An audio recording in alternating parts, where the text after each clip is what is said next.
ವೀಕ್ಷಕ ನಮಸ್ತೆ. ಇವತ್ತಿನ ಪ್ರೈಮ್ ಟೈಮ್ ಕಾರ್ಯಕ್ರಮಕ್ಕೆ ಸ್ವಾಗತ. ಇವತ್ತಿನ ಪ್ರೈಮ್ ಟೈಮ್ ಕಾರ್ಯಕ್ರಮದಲ್ಲಿ ನಾವು ಚರ್ಚೆ ಮಾಡ್ತಾ ಇರುವಂತಹ ವಿಚಾರ ಜೊತೆಗೆ ನಮ್ಮ ಕರಾವಳಿ ಭಾಗ ಚರ್ಚೆ ಮಾಡುವಂತಹ ವಿಚಾರ ಅಲ್ಲ, ಆದ್ರೆ ಚರ್ಚೆ ಮಾಡುವಂತಹ ರೀತಿಯಲ್ಲಿ ಆಗಿರುವಂತಹ ಒಂದು ವಿವಾದ ಆಗಿದ್ದೋ ಅಥವಾ ವಿವಾದ ಸೃಷ್ಟಿಸಿತ್ತೋ ಅಥವಾ ನಿಜವಾಗ್ಲೂ ವಿವಾದದ ವಿಚಾರವೋ ಅನ್ನುವಂಥದ್ದೇ ಗೊತ್ತಿಲ್ಲ. ಆದರೆ ಸದ್ಯ ಕರಾವಳಿ ಭಾಗದಲ್ಲಿ ಸ್ಯಾಫ್ರಾನ್ ಕಲರ್ ಅಂದ್ರೆ ಕೇಸರಿ ಧ್ವಜದ ವಿವಾದ ಜೋರಾಗ್ತಾ ಇದೆ. ಇದನ್ನ ಕೆಲವರು ಭಗವಧ್ವಜ ಅಂತ ಕರೀತಾರೆ, ಇನ್ನು ಕೆಲವರು ಇದನ್ನ RSS ಧ್ವಜ ಅನ್ನುವಂಥ ನಿಟ್ಟಿನಲ್ಲಿ ಹೆಸರನ್ನು ಕೂಡ ಕೊಟ್ಟಿದ್ದಾರೆ. ತಮಗೆ ಗೊತ್ತಿದೆ ಈ ಒಂದು ವಿಚಾರ.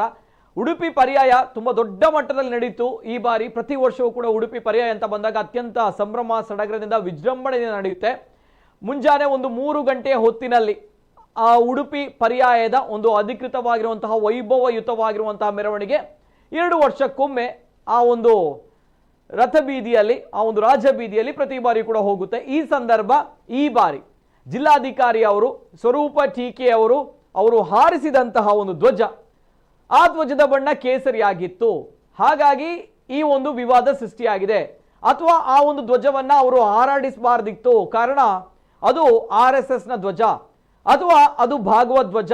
ಅದನ್ನ ಸರ್ಕಾರಿ ಅಧಿಕಾರಿಗಳು, ಸರ್ಕಾರಿ ನಿಯಮದಲ್ಲಿರುವಂತಹ ಅಧಿಕಾರಿಗಳು, ವ್ಯಕ್ತಿಗಳು ಇದನ್ನ ಹಾರಾಟ ಮಾಡಬಾರ್ದು, ಪ್ರದರ್ಶನ ಮಾಡಬಾರ್ದು ಅನ್ನುವಂತಹ ವಾದ.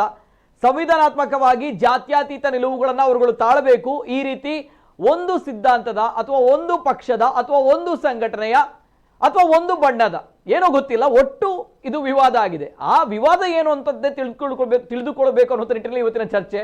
ಸೊ ಹಾಗಿದ್ದಾಗ ಜನರು ಕೇಳ್ತಾ ಇದ್ದಾರೆ, ಏನ್ ತಪ್ಪು? ಇದು ಪರ್ಯಾಯ, ಉಡುಪಿಯ ಪರ್ಯಾಯ ಅಂದ್ರೆ ಶ್ರೀಕೃಷ್ಣ ಮಠದ ಪರ್ಯಾಯ. ಸೊ ಹಾಗಿದ್ದಾಗ ದೇವಾಲಯಗಳಲ್ಲಿ, ದೇವಸ್ಥಾನಗಳಲ್ಲಿ ಕೇಸರಿ ಬಣ್ಣವನ್ನ ನಾವುಗಳು ನೋಡಿದ್ದೀವಿ. ಹಾಗಿದ್ದಾಗ ಈ ಬಣ್ಣವನ್ನ, ಈ ಕೇಸರಿ ಧ್ವಜವನ್ನ ಪ್ರದರ್ಶನ ಮಾಡಿದ್ದಕ್ಕೆ ಅಥವಾ ಹಾರಾಟ ಮಾಡಿದ್ದಕ್ಕೆ ಏನ್ ತಪ್ಪು ಅನ್ನುವಂಥ ಪ್ರಶ್ನೆಯನ್ನ ಕೇಳಿದಾಗ ಬಹಳಷ್ಟು ಜನರು ಕೇಳ್ತಾ ಇದ್ದಾರೆ. ಅದಕ್ಕೆ ಉಡುಪಿ ಶಾಸಕರು ಯಶ್ಪಾಲ್ ಸುವರ್ಣ ಅವರು ಕೂಡ ಹೇಳಿದ್ದಾರೆ, ನಾವು ಹಾರಾಟ ಮಾಡಿರುವಂಥದ್ದು ಕೇಸರಿ ಧ್ವಜವನ್ನ, ಭಗವಧ್ವಜವನ್ನ, ಅದನ್ನ ಬಿಟ್ಟರೆ ಪಾಕಿಸ್ತಾನದ ಧ್ವಜವನ್ನ ನಾವು ಹಾರಾಟ ಮಾಡಿಲ್ಲ ಅನ್ನುವಂತಹ ಉತ್ತರವನ್ನು ಕೂಡ ಯಶ್ಪಾಲ್ ಸುವರ್ಣ ಉಡುಪಿ ಶಾಸಕರು ಕೊಟ್ಟಿದ್ದಾರೆ. ಇವೆಲ್ಲದರ ಜೊತೆಗೆ ಜಿಲ್ಲಾಧಿಕಾರಿ ಅವರ ನಡೆ ಸರಿಯಲ್ಲ ಅನ್ನುವಂಥ ನಿಟ್ಟಿನಲ್ಲಿ ಮುಖ್ಯಮಂತ್ರಿಗೆ ಉಡುಪಿ ಕಾಂಗ್ರೆಸ್ ಪತ್ರವನ್ನು ಕೂಡ ಬರೆದಿದೆ. ಇದು ಸದ್ದು ಸುದ್ದಿ ಮಾಡಿರುವಂಥದ್ದು. ಅಷ್ಟು ಕೂಡ ಏನು ಈ ವಿಚಾರ, ಏನು ವಿವಾದ, ಕಂಪ್ಲೀಟ್ ಡೀಟೇಲ್ಸ್ ಬರ್ತಾ ಇದೆ, ನೋಡ್ಕೊಂಬ. ಕೃಷ್ಣ ಮಠದ ಪರ್ಯಾಯದ ಮೆರವಣಿಗೆ ವೇಳೆ ಕೇಸರಿ ಧ್ವಜ ಪ್ರದರ್ಶಿಸಿದ್ದೆ ತಪ್ಪಾಯ್ತಾ? ಏನಿದು ಉಡುಪಿಯಲ್ಲಿ ವಿವಾದ ಸೃಷ್ಟಿಸಿದ ಕೇಸರಿ ಧ್ವಜ ಹಾರಾಟ? ಕೃಷ್ಣ ಮಠದ ಪರ್ಯಾಯದ ಮೆರವಣಿಗೆ ವೇಳೆ ಕೇಸರಿ ಧ್ವಜ ಪ್ರದರ್ಶಿಸಿದ ವಿಚಾರ ಇದೀಗ ವಿವಾದಕ್ಕೀಡಾಗಿದ್ದು, ಉಡುಪಿ ಜಿಲ್ಲಾಧಿಕಾರಿ ಟಿಕೆ ಸ್ವರೂಪ ಅವರು ತಮ್ಮ ಅಧಿಕೃತ ಕರ್ತವ್ಯದ ಭಾಗವಾಗಿ ಈ ಕಾರ್ಯಕ್ರಮಕ್ಕೆ ಹಾಜರಾಗಿದ್ದೆ ಮತ್ತು ಇದರ ಹಿಂದೆ ಯಾವುದೇ ರಾಜಕೀಯ ಉದ್ದೇಶವಿರಲಿಲ್ಲ ಎಂದು ಸ್ಪಷ್ಟಪಡಿಸಿದ್ದಾರೆ. ಯಾವುದೇ ರಾಜಕೀಯ ಉದ್ದೇಶವಿರಲಿಲ್ಲ ಎಂದ ಜಿಲ್ಲಾಧಿಕಾರಿ ವಿರುದ್ಧ ಕ್ರಮ ಜರುಗಿಸಬೇಕಿದ್ದ ಕಾಂಗ್ರೆಸ್. ಜನವರಿ 18ರಂದು ಪರ್ಯಾಯ ಮೆರವಣಿಗೆಗೆ ಚಾಲನೆ ನೀಡುವಾಗ ಕೇಸರಿ ಧ್ವಜ ಪ್ರದರ್ಶಿಸಿದ್ದಕ್ಕಾಗಿ ಜಿಲ್ಲಾಧಿಕಾರಿ ವಿರುದ್ಧ ಕ್ರಮ ಕೈಗೊಳ್ಳುವಂತೆ ಕೋರಿ ಜಿಲ್ಲಾ ಕಾಂಗ್ರೆಸ್ ಸಮಿತಿ ಮುಖ್ಯಮಂತ್ರಿ ಸಿದ್ದರಾಮಯ್ಯ ಅವರಿಗೆ ಪತ್ರ ಬರೆದ ಹಿನ್ನೆಲೆಯಲ್ಲಿ ಈ ಹೇಳಿಕೆ ಹೊರಬಿದ್ದಿದೆ. ನನ್ನ ಕರ್ತವ್ಯದ ಭಾಗವಾಗಿ ಸ್ವಾಮೀಜಿ ಪುರ ಪ್ರವೇಶ ಕಾರ್ಯಕ್ರಮಕ್ಕೆ ಚಾಲನೆ ನೀಡಿದ್ದೆ. ರಾಜಕೀಯ ಪ್ರೇರಿತ ಭಾಗವಹಿಸುವಿಕೆ ಇರಲಿಲ್ಲ, ಜಿಲ್ಲಾಧಿಕಾರಿ ಸ್ಪಷ್ಟನೆ. ಜನವರಿ 18 ಭಾನುವಾರ ಬೆಳಗಿನ ಜಾವ 3 ಗಂಟೆಗೆ ಉಡುಪಿ ಶ್ರೀಕೃಷ್ಣ ಮಠದ ದ್ವೈವಾರ್ಷಿಕ ಪರ್ಯಾಯೋತ್ಸವ ಕಾರ್ಯಕ್ರಮದ ಅಂಗವಾಗಿ ಉಡುಪಿ ನಗರ ಪರಿಷತ್ತಿನ ಆಡಳಿತಾಧಿಕಾರಿಯಾಗಿ ನನ್ನ ಕರ್ತವ್ಯದ ಭಾಗವಾಗಿ ಸ್ವಾಮೀಜಿಯವರ ಪುರಪ್ರವೇಶ ಕಾರ್ಯಕ್ರಮಕ್ಕೆ ನಾನು ಚಾಲನೆ ನೀಡಿದ್ದೇನೆ. ಅದೇ ರೀತಿ ನೂತನ ಪರ್ಯಾಯ ಸ್ವಾಮೀಜಿಯ ನಾಗರಿಕ ಸನ್ಮಾನ ಸಮಾರಂಭ ಮತ್ತು ಸ್ವಾಮೀಜಿ ಸರ್ವಜ್ಞ ಪೀಠವನ್ನ ಏರಿದ ನಂತರ ನಡೆದ ದರ್ಬಾರ್ ಕಾರ್ಯಕ್ರಮದಲ್ಲಿ ನಾನು ಭಾಗವಹಿಸಿದ್ದೇನೆ. ರಾಜಕೀಯ ಪ್ರೇರಿತ ಭಾಗವಹಿಸುವಿಕೆ ಇರಲಿಲ್ಲ ಎಂಬುದನ್ನ ಸಾರ್ವಜನಿಕರ ಗಮನಕ್ಕೆ ತರಲು ನಾನು ಬಯಸುತ್ತೇನೆ ಎಂದು ಜಿಲ್ಲಾಧಿಕಾರಿ ಹೇಳಿದ್ದಾರೆ. ಜಿಲ್ಲಾಧಿಕಾರಿ ವಿರುದ್ಧ ಕ್ರಮಕ್ಕೆ ಕಾಂಗ್ರೆಸ್ ಒತ್ತಾಯ. ಉಡುಪಿ ಜಿಲ್ಲಾ ಕಾಂಗ್ರೆಸ್ ಸಮಿತಿಯ ಕಾನೂನು ಮತ್ತು ಮಾನವ ಹಕ್ಕುಗಳ ಘಟಕದ ಅಧ್ಯಕ್ಷ ಹರೀಶ್ ಶೆಟ್ಟಿ ಸೋಮವಾರ ಮುಖ್ಯಮಂತ್ರಿಗೆ ಬರೆದ ಪತ್ರದಲ್ಲಿ ದಿನಾಂಕ 18/1/2026ರಂದು ಬೆಳಗಿನ ಜಾವ 3 ಗಂಟೆ ಸುಮಾರಿಗೆ ಉಡುಪಿ ನಗರದ ಜೋಡುಕಟ್ಟೆಯಿಂದ ಶ್ರೀಕೃಷ್ಣ ಮಠಕ್ಕೆ ಪರ್ಯಾಯ ಮೆರವಣಿಗೆ ನಡೆಸಲಾಯಿತು. ಉಡುಪಿ ಜಿಲ್ಲಾಧಿಕಾರಿ ಸ್ವರೂಪ ಅವರು ಈ ಕಾರ್ಯಕ್ರಮದಲ್ಲಿ ಭಾಗವಹಿಸಿದ್ದರು. ಪರ್ಯಾಯ ಮೆರವಣಿಗೆ ಪ್ರಾರಂಭವಾಗುವ ಮೊದಲು ಉಡುಪಿ ಶಾಸಕ ಯಶ್ಪಾಲ್ ಸುವರ್ಣ ಅವರು RSS ಧ್ವಜವನ್ನ ಜಿಲ್ಲಾಧಿಕಾರಿಗೆ ಹಸ್ತಾಂತರಿಸಿದರು. ನಂತರ ಜಿಲ್ಲಾಧಿಕಾರಿ ಈ ಧ್ವಜವನ್ನ ಮೇಲಕ್ಕೆತ್ತಿ ಸಾರ್ವಜನಿಕವಾಗಿ ಪ್ರದರ್ಶಿಸಿದರು ಎಂದು ಪತ್ರದಲ್ಲಿ ಉಲ್ಲೇಖಿಸಲಾಗಿದೆ. ಜಿಲ್ಲಾಧಿಕಾರಿ ನಡೆ ಸೇವಾ ನಿಯಮ, ಸಂವಿಧಾನದ ಜಾತ್ಯತೀತ ತತ್ವಗಳಿಗೆ ವಿರುದ್ಧ. ಈ ರೀತಿಯ ಕ್ರಮ ಅತ್ಯಂತ ಆಕ್ಷೇಪಾರ್ಹ ಎಂದು ಕಾಂಗ್ರೆಸ್ನಿಂದ ಮುಖ್ಯಮಂತ್ರಿಗೆ ಪತ್ರ. ಜಿಲ್ಲಾಧಿಕಾರಿಯವರ ಈ ನಡೆಯು ಸರ್ಕಾರಿ ಸೇವಾ ನಿಯಮಗಳು ಮತ್ತು ಸಂವಿಧಾನದ ಜಾತ್ಯತೀತ ತತ್ವಗಳಿಗೆ ವಿರುದ್ಧವಾಗಿದೆ ಮತ್ತು ಈ ರೀತಿಯ ಕ್ರಮವು ಅತ್ಯಂತ ಆಕ್ಷೇಪಾರ್ಹವಾಗಿದೆ. ಈ ವಿಷಯವನ್ನ ಗಂಭೀರವಾಗಿ ಪರಿಗಣಿಸಿ ಸರಿಯಾದ ತನಿಖೆ ನಡೆಸಿ ಕಾನೂನು ಕ್ರಮ ಕೈಗೊಳ್ಳಬೇಕೆಂದು ನಾನು ವಿನಮ್ರವಾಗಿ ವಿನಂತಿಸುತ್ತೇನೆ ಎಂದು ಪತ್ರದಲ್ಲಿ ತಿಳಿಸಿದ್ದಾರೆ. ಶಾಸಕ ಸುನಿಲ್ ಕುಮಾರ್ ಕಿಡಿ ಉಡುಪಿ ಪರ್ಯಾಯದ ಮೆರವಣಿಗೆಯಲ್ಲಿ ಕೇಸರಿ ಧ್ವಜ ಹಾರಿಸದೆ ಕಾಂಗ್ರೆಸ್ ಬಾವುಟ ಪ್ರದರ್ಶನ ಮಾಡಬೇಕಿತ್ತೆ ಎಂದು ಮಾಜಿ ಸಚಿವ ಶಾಸಕ ಸುನಿಲ್ ಕುಮಾರ್ ಕಿಡಿಕಾರಿದ್ದಾರೆ. ಉಡುಪಿ ಪರ್ಯಾಯದಲ್ಲಿ ಭಾಗವಹಿಸಿದ ಜಿಲ್ಲಾಧಿಕಾರಿಯ ವಿರುದ್ಧ ಕ್ರಮ ಕೈಗೊಳ್ಳುವಂತೆ ಜಿಲ್ಲಾ ಕಾಂಗ್ರೆಸ್ ಸಮಿತಿ ಸಿಎಂ ಸಿದ್ದರಾಮಯ್ಯ ಹಾಗೂ ಡಿಸಿಎಂ ಡಿಕೆ ಶಿವಕುಮಾರ್ ಅವರಿಗೆ ಪತ್ರ ಬರೆದಿರುವ ಕಾಂಗ್ರೆಸ್ ನಾಯಕರ ಕ್ಷುದ್ರ ಮನಸ್ಥಿತಿಗೆ ಇದು ಕೈಕನ್ನಡಿ ಎಂದು ಹೇಳಿದ್ದಾರೆ. ಹಿಂದೂ ಧಾರ್ಮಿಕ ಕಾರ್ಯಕ್ರಮದಲ್ಲಿ ಕೇಸರಿ ಧ್ವಜವನ್ನು ಬಿಟ್ಟು ಕಾಂಗ್ರೆಸ್ ಅಥವಾ ಹಸಿರು ಧ್ವಜ ಪ್ರದರ್ಶಿಸುವುದು ಮಾತ್ರ ಧರ್ಮ ನಿರಪೇಕ್ಷತೆಯೇ? ಉಡುಪಿ ಜಿಲ್ಲಾ ಕಾಂಗ್ರೆಸ್ ಸಮಿತಿ ಮಾನವ ಹಕ್ಕು ಹಾಗೂ ಕಾನೂನು ವಿಭಾಗದ ಅಧ್ಯಕ್ಷ ಹರೀಶ್ ಶೆಟ್ಟಿ ಸಿಎಂ ಹಾಗೂ ಡಿಸಿಎಂಗೆ ಪತ್ರ ಬರೆದು ಡಿಸಿ ವಿರುದ್ಧ ಕಾನೂನು ಕ್ರಮ ಕೈಗೊಳ್ಳಬೇಕು ಎಂದು ಅವರು ಒತ್ತಾಯಿಸಿದ್ದಾರೆ. ಪರ್ಯಾಯಕ್ಕೆ ಚಾಲನೆ ನೀಡಿದ್ದು ಭಗವದ್ಧ್ವಜದ ಹೊರತು ಪಾಕಿಸ್ತಾನದ ಧ್ವಜದಿಂದ ಅಲ್ಲ. ಪರ್ಯಾಯಕ್ಕೆ ಭಗವದ್ಧ್ವಜ ಮೂಲಕವೇ ಚಾಲನೆ ಕೊಡಲಾಗುತ್ತದೆ. ಉಡುಪಿ ಪರ್ಯಾಯ ಮಹೋತ್ಸವಕ್ಕೆ ಜಿಲ್ಲಾಧಿಕಾರಿಗಳು ಕೇಸರಿ ಧ್ವಜ ತೋರಿಸಿ ಚಾಲನೆ ನೀಡಿರುವ ವಿಚಾರ ವಿವಾದವಾಗಿ ಮಾರ್ಪಟ್ಟಿದೆ. ಇದಕ್ಕೆ ಈಗಾಗಲೇ ಜಿಲ್ಲಾಧಿಕಾರಿ ಸ್ವರೂಪ ಟೀಕೆ ನಗರಸಭೆಯ ಆಡಳಿತ ಅಧಿಕಾರಿಯಾಗಿದ್ದ ಹಿನ್ನೆಲೆಯಲ್ಲಿ ತಾನು ಭಾಗಿಯಾಗಿದ್ದೇನೆ ವಿನಃ ಯಾವುದೇ ರಾಜಕೀಯ ಕಾರಣಗಳಿಗೆ ಅಲ್ಲ ಎಂದು ಸ್ಪಷ್ಟಪಡಿಸಿದ್ದಾರೆ. ಇದೀಗ ಜಿಲ್ಲಾಧಿಕಾರಿ ಕೈಗೆ ಕೇಸರಿ ಧ್ವಜ ಕೊಟ್ಟಿರುವ ಉಡುಪಿ ಶಾಸಕ ಯಶ್ಪಾಲ್ ಸುವರ್ಣ ಅವರು ಜಿಲ್ಲಾಧಿಕಾರಿ ಸ್ವರೂಪ ಪರ ಮಾತನಾಡಿದ್ದಾರೆ. ಈ ವಿಚಾರದಲ್ಲಿ ಕಾಂಗ್ರೆಸ್ ಪಕ್ಷದ ಆಕ್ಷೇಪಕ್ಕೆ ಅರ್ಥ ಇಲ್ಲ. ಪರ್ಯಾಯ ಮೆರವಣಿಗೆಗೆ ಭಗವದ್ಧ್ವಜ ಮೂಲಕ ಚಾಲನೆ ಕೊಟ್ಟಿದ್ದಾರೆ. ಹಿಂದೆ ಕೂಡ ಇದೇ ರೀತಿ ಚಾಲನೆ ನೀಡಲಾಗ್ತಾ ಇತ್ತು. ಒಂದು ವೇಳೆ ಅವರು ಪಾಕಿಸ್ತಾನ ಧ್ವಜ ಕೊಟ್ಟಿದ್ದರೆ ಟೀಕೆ ಮಾಡಬೇಕಿತ್ತು. ವಿಧಾನಸೌಧದಲ್ಲಿ ಪಾಕಿಸ್ತಾನ ಜಿಂದಾಬಾದ್ ಅಂದವರ ಮೇಲೆ ಕ್ರಮ ಕೈಗೊಂಡಿಲ್ಲ. ಬೇರೆ ಬೇರೆ ಸಂದರ್ಭದಲ್ಲಿ ಪಾಕಿಸ್ತಾನದ ಧ್ವಜ ಹಾರಿದಾಗ ಕಣ್ಣು ಮುಚ್ಚಿ ಕೂರುತ್ತಾರೆ. ಪರ್ಯಾಯದ ಯಶಸ್ಸನ್ನ ಇವರಿಗೆ ಸಹಿಸಲು ಆಗಲ್ಲ ಎಂದು ಟೀಕಿಸಿದ್ದಾರೆ. ಇನ್ನು ಉಡುಪಿ ಪರ್ಯಾಯಕ್ಕೆ ಎಷ್ಟು ಅನುದಾನ ಕೊಟ್ಟಿದ್ದಾರೆ ಎಂದು ಅವರು ಪ್ರಶ್ನಿಸಿ ವಾಗ್ದಾಳಿ ಮಾಡಿದ್ದಾರೆ. ಇವತ್ತು ಆ ಪರ್ಯಾಯದ ಯಶಸ್ವಿಯನ್ನು ಸಹಿಸಲಾಗದೆ ಕಾಂಗ್ರೆಸ್ ಅವರೀಗ ಬಹಳಷ್ಟು ಟೀಕೆ ಅಪವಾದಗಳನ್ನು ಈಗ ಮಾಡ್ತಿದ್ದಾರೆ. ಜಿಲ್ಲಾಧಿಕಾರಿಗಳು ಒಬ್ಬ ಜಿಲ್ಲಾಧಿಕಾರಿಯಾಗಿದ್ದುಕೊಂಡು ಯಾವ ರೀತಿ ಆ ಒಂದು ಕೆಲಸ ಕಾರ್ಯ ನಿರ್ವಹಿಸಿದೆ ಎಂಬುದು ಇಡೀ ಉಡುಪಿಯ ಜನರಿಗೆ ಗೊತ್ತುಂಟು. ಅದರಿಂದಾಗಿ ನಾನು ವೈಯಕ್ತಿಕವಾಗಿ ಹೇಳಬೇಕಾದ ಅಗತ್ಯ ಇಲ್ಲ.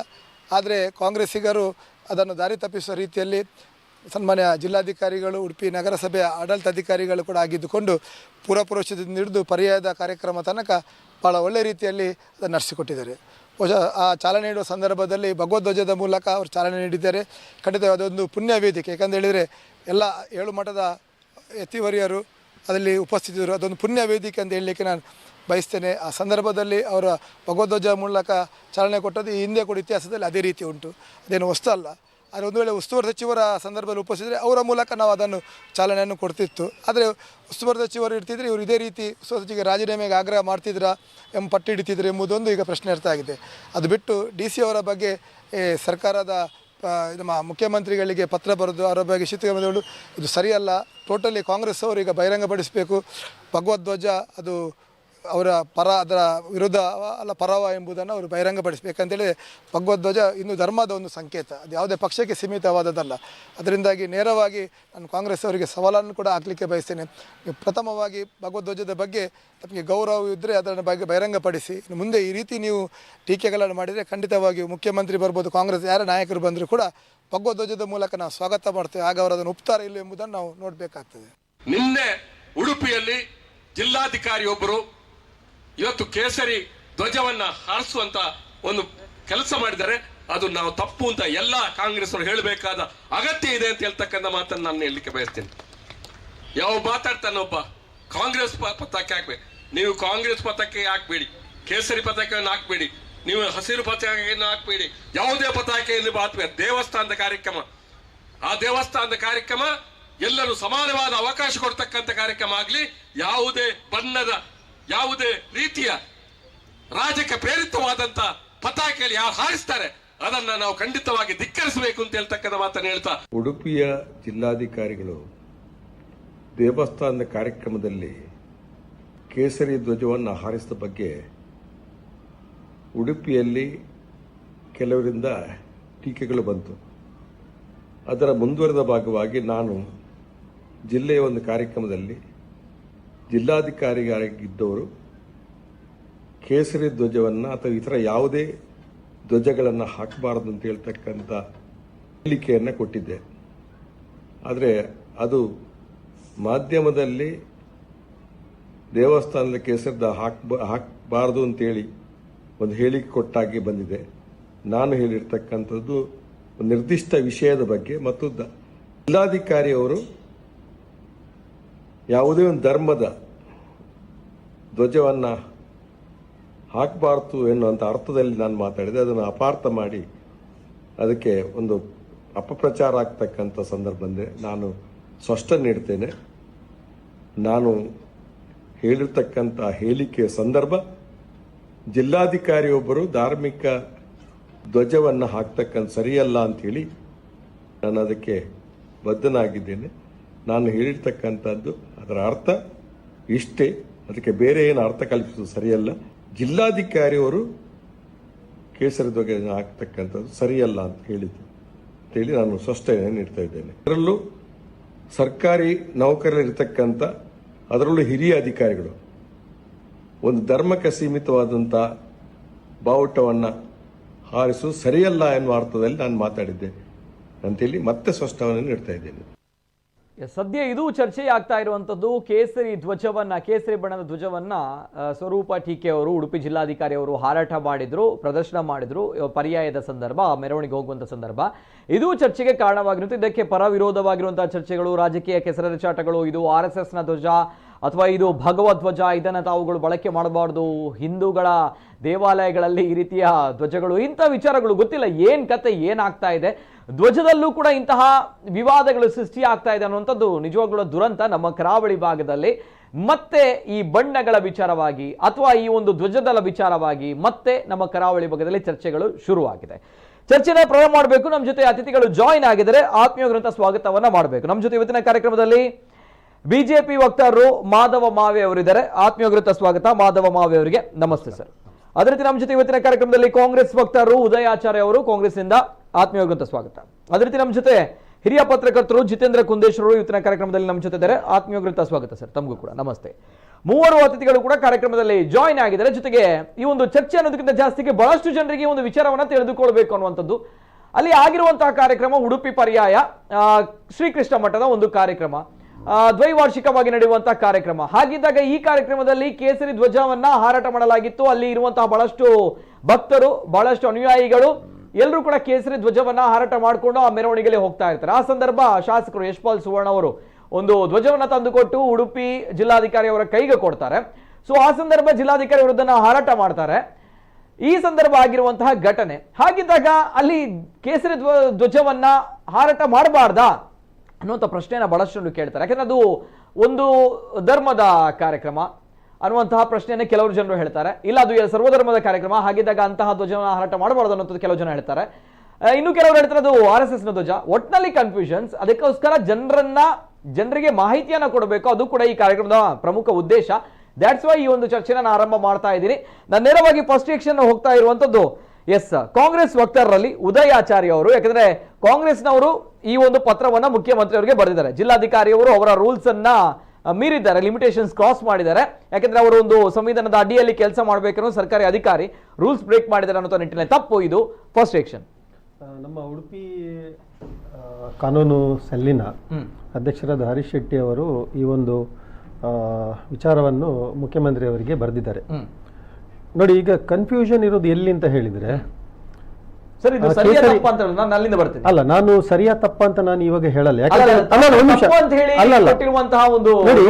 ಇದನ್ನು ನಾವು ಬೇರೆ ಬೇರೆ ವ್ಯಾಖ್ಯಾನಗಳಲ್ಲಿ ನೋಡ್ಬೇಕಾಗ್ತದೆ.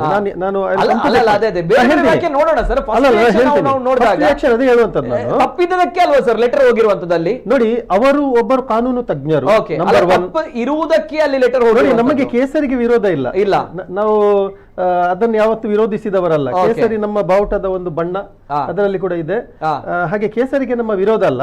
ಆದರೆ ಅಲ್ಲಿ ನಡೆದಿರುವಂತಹ ಪ್ರಕ್ರಿಯೆ ಅದು ಏನಿದೆ ನೋಡಿ. ಅಲ್ಲ ಸರಿ, ನಿಮ್ಮ ಬಾವುಟದ ಬಣ್ಣ ಕೇಸರಿ ಇದೆ, ಕೇಸರಿ ಬಿಳಿ ಹಸಿರು ಬರೋದು. ಆದ್ರೆ ಕಾಲಿ ಕೇಸರಿಗೆ ತಮ್ಮ ವಿರೋಧ ಇದೆ.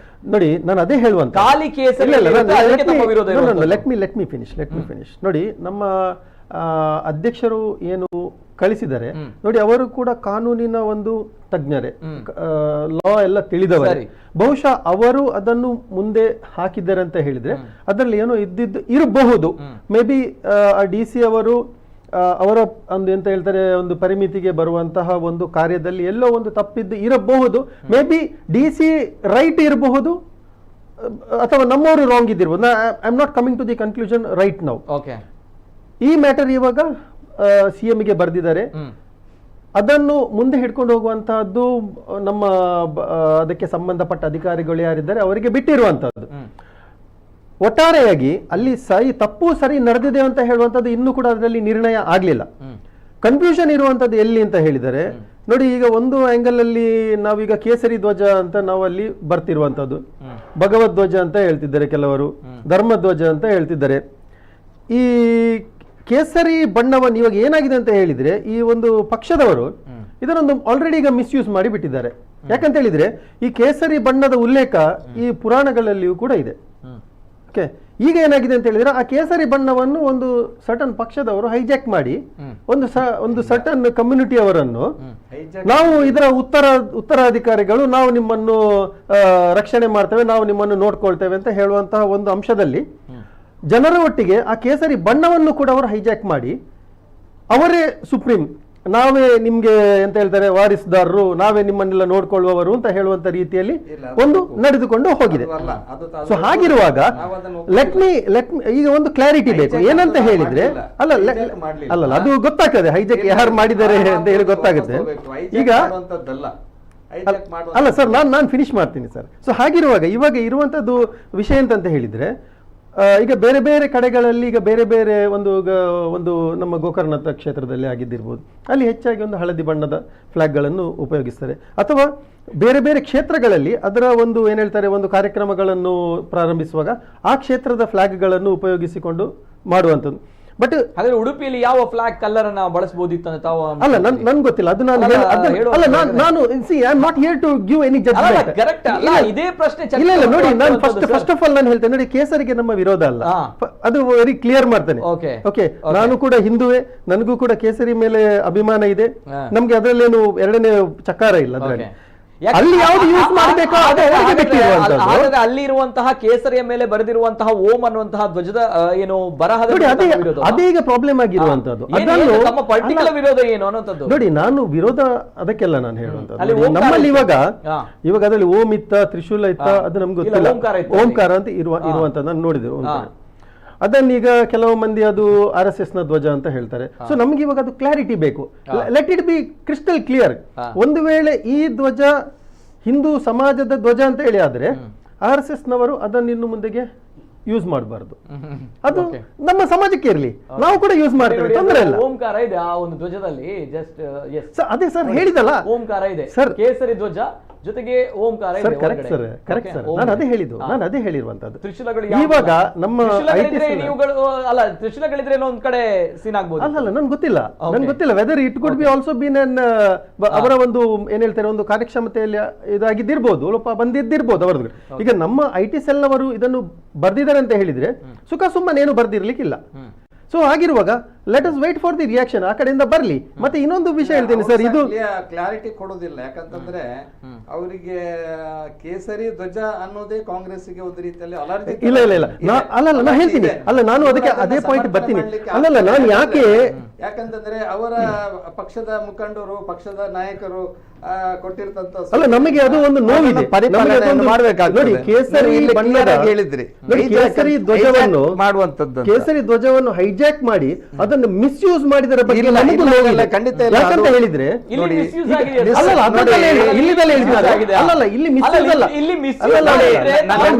ಬಗ್ಗೆ ಮಾತಾಡುವಂತದ್ದಲ್ಲ. ಅದಲ್ಲ ಮಿಸ್ಯೂಸ್ ಅಂತ ಹೇಳಿದ್ರೆ ಹೇಗೆ ಕೇಸರಿ ಬಣ್ಣವನ್ನು ಇವರು ಬಿಜೆಪಿ ಅವರು ಸಂಘ ಪರಿವಾರದವರು ಹೇಗೆ ಹೈಜಾಕ್ ಮಾಡಿ ಆ ಕೇಸರಿ ಧ್ವಜದ ಹಿಂದ್ಗಡೆ ಏನು ನಮ್ಮ ಹಿಂದೂಗಳಿಗೆ ಒಂದು ಮೌಢ್ಯತೆಯಲ್ಲಿಟ್ಟು ಒಂದು ಏನೋ ಒಂದು ಬೇರೆ ಕೆಲಸಗಳನ್ನೆಲ್ಲ ಮಾಡ್ತಿದ್ದಾರೆ ನೋಡಿ. ಕೇಸರಿ ಧ್ವಜ ನಾನು ಹೇಳ್ತೀನಿ ಸರ್, ನಾನು ಲೆಟ್ ಮಿ ಫಿನಿಶ್. ಈಗ ಏನು ಕೇಸರಿ ಧ್ವಜ ಈಗ ನಾನು ಕ್ಲಾರಿಟಿ ಕೊಡ್ತೇನೆ, ಬರ್ತಾನಲ್ಲ ಒಂದು ಎಸ್ ಸರ್. ನೋಡಿ, ಈಗ ಕೇಸರಿ ಧ್ವಜದ ಒಂದು ಹಿಡ್ಕೊಂಡು ಅದರ ಹಿಂದೆ ಏನೆಲ್ಲ ಏನ್ ಮಾಡಿದ್ರು ನೋಡಿ. ಹೇಳಿದ್ರು ಫಸ್ಟ್ ಗೆ ಕೇಸರಿ ಧ್ವಜವನ್ನು ಹಿಡ್ಕೊಂಡು ಹೇಳಿದ್ರು, ನಿಮ್ಗೆ ಎಂತ ಹೇಳ್ತಾರೆ, ನಿಮ್ಮ ಮೇಯ್ಲಿಕ್ಕೆ ಹೋದ ಹಸು ವಾಪಸ್ ಬರ್ಬೇಕಂತ ಹೇಳಿದ್ರೆ ಕೇಸರಿ ಪಕ್ಷಕ್ಕೆ ಓಟ್ ಹಾಕಿ ಹೇಳಿದ್ರು. ನಿಮ್ಮ ಹೊರಗೆ ಹೋದ ಹೆಣ್ಣು ಮಗಳು ವಾಪಸ್ ಬರ್ಬೇಕು ಅಂತ ಹೇಳಿದ್ರೆ ಕೇಸರಿ ಪಕ್ಷಕ್ಕೆ ಓಟ್ ಹಾಕಿ.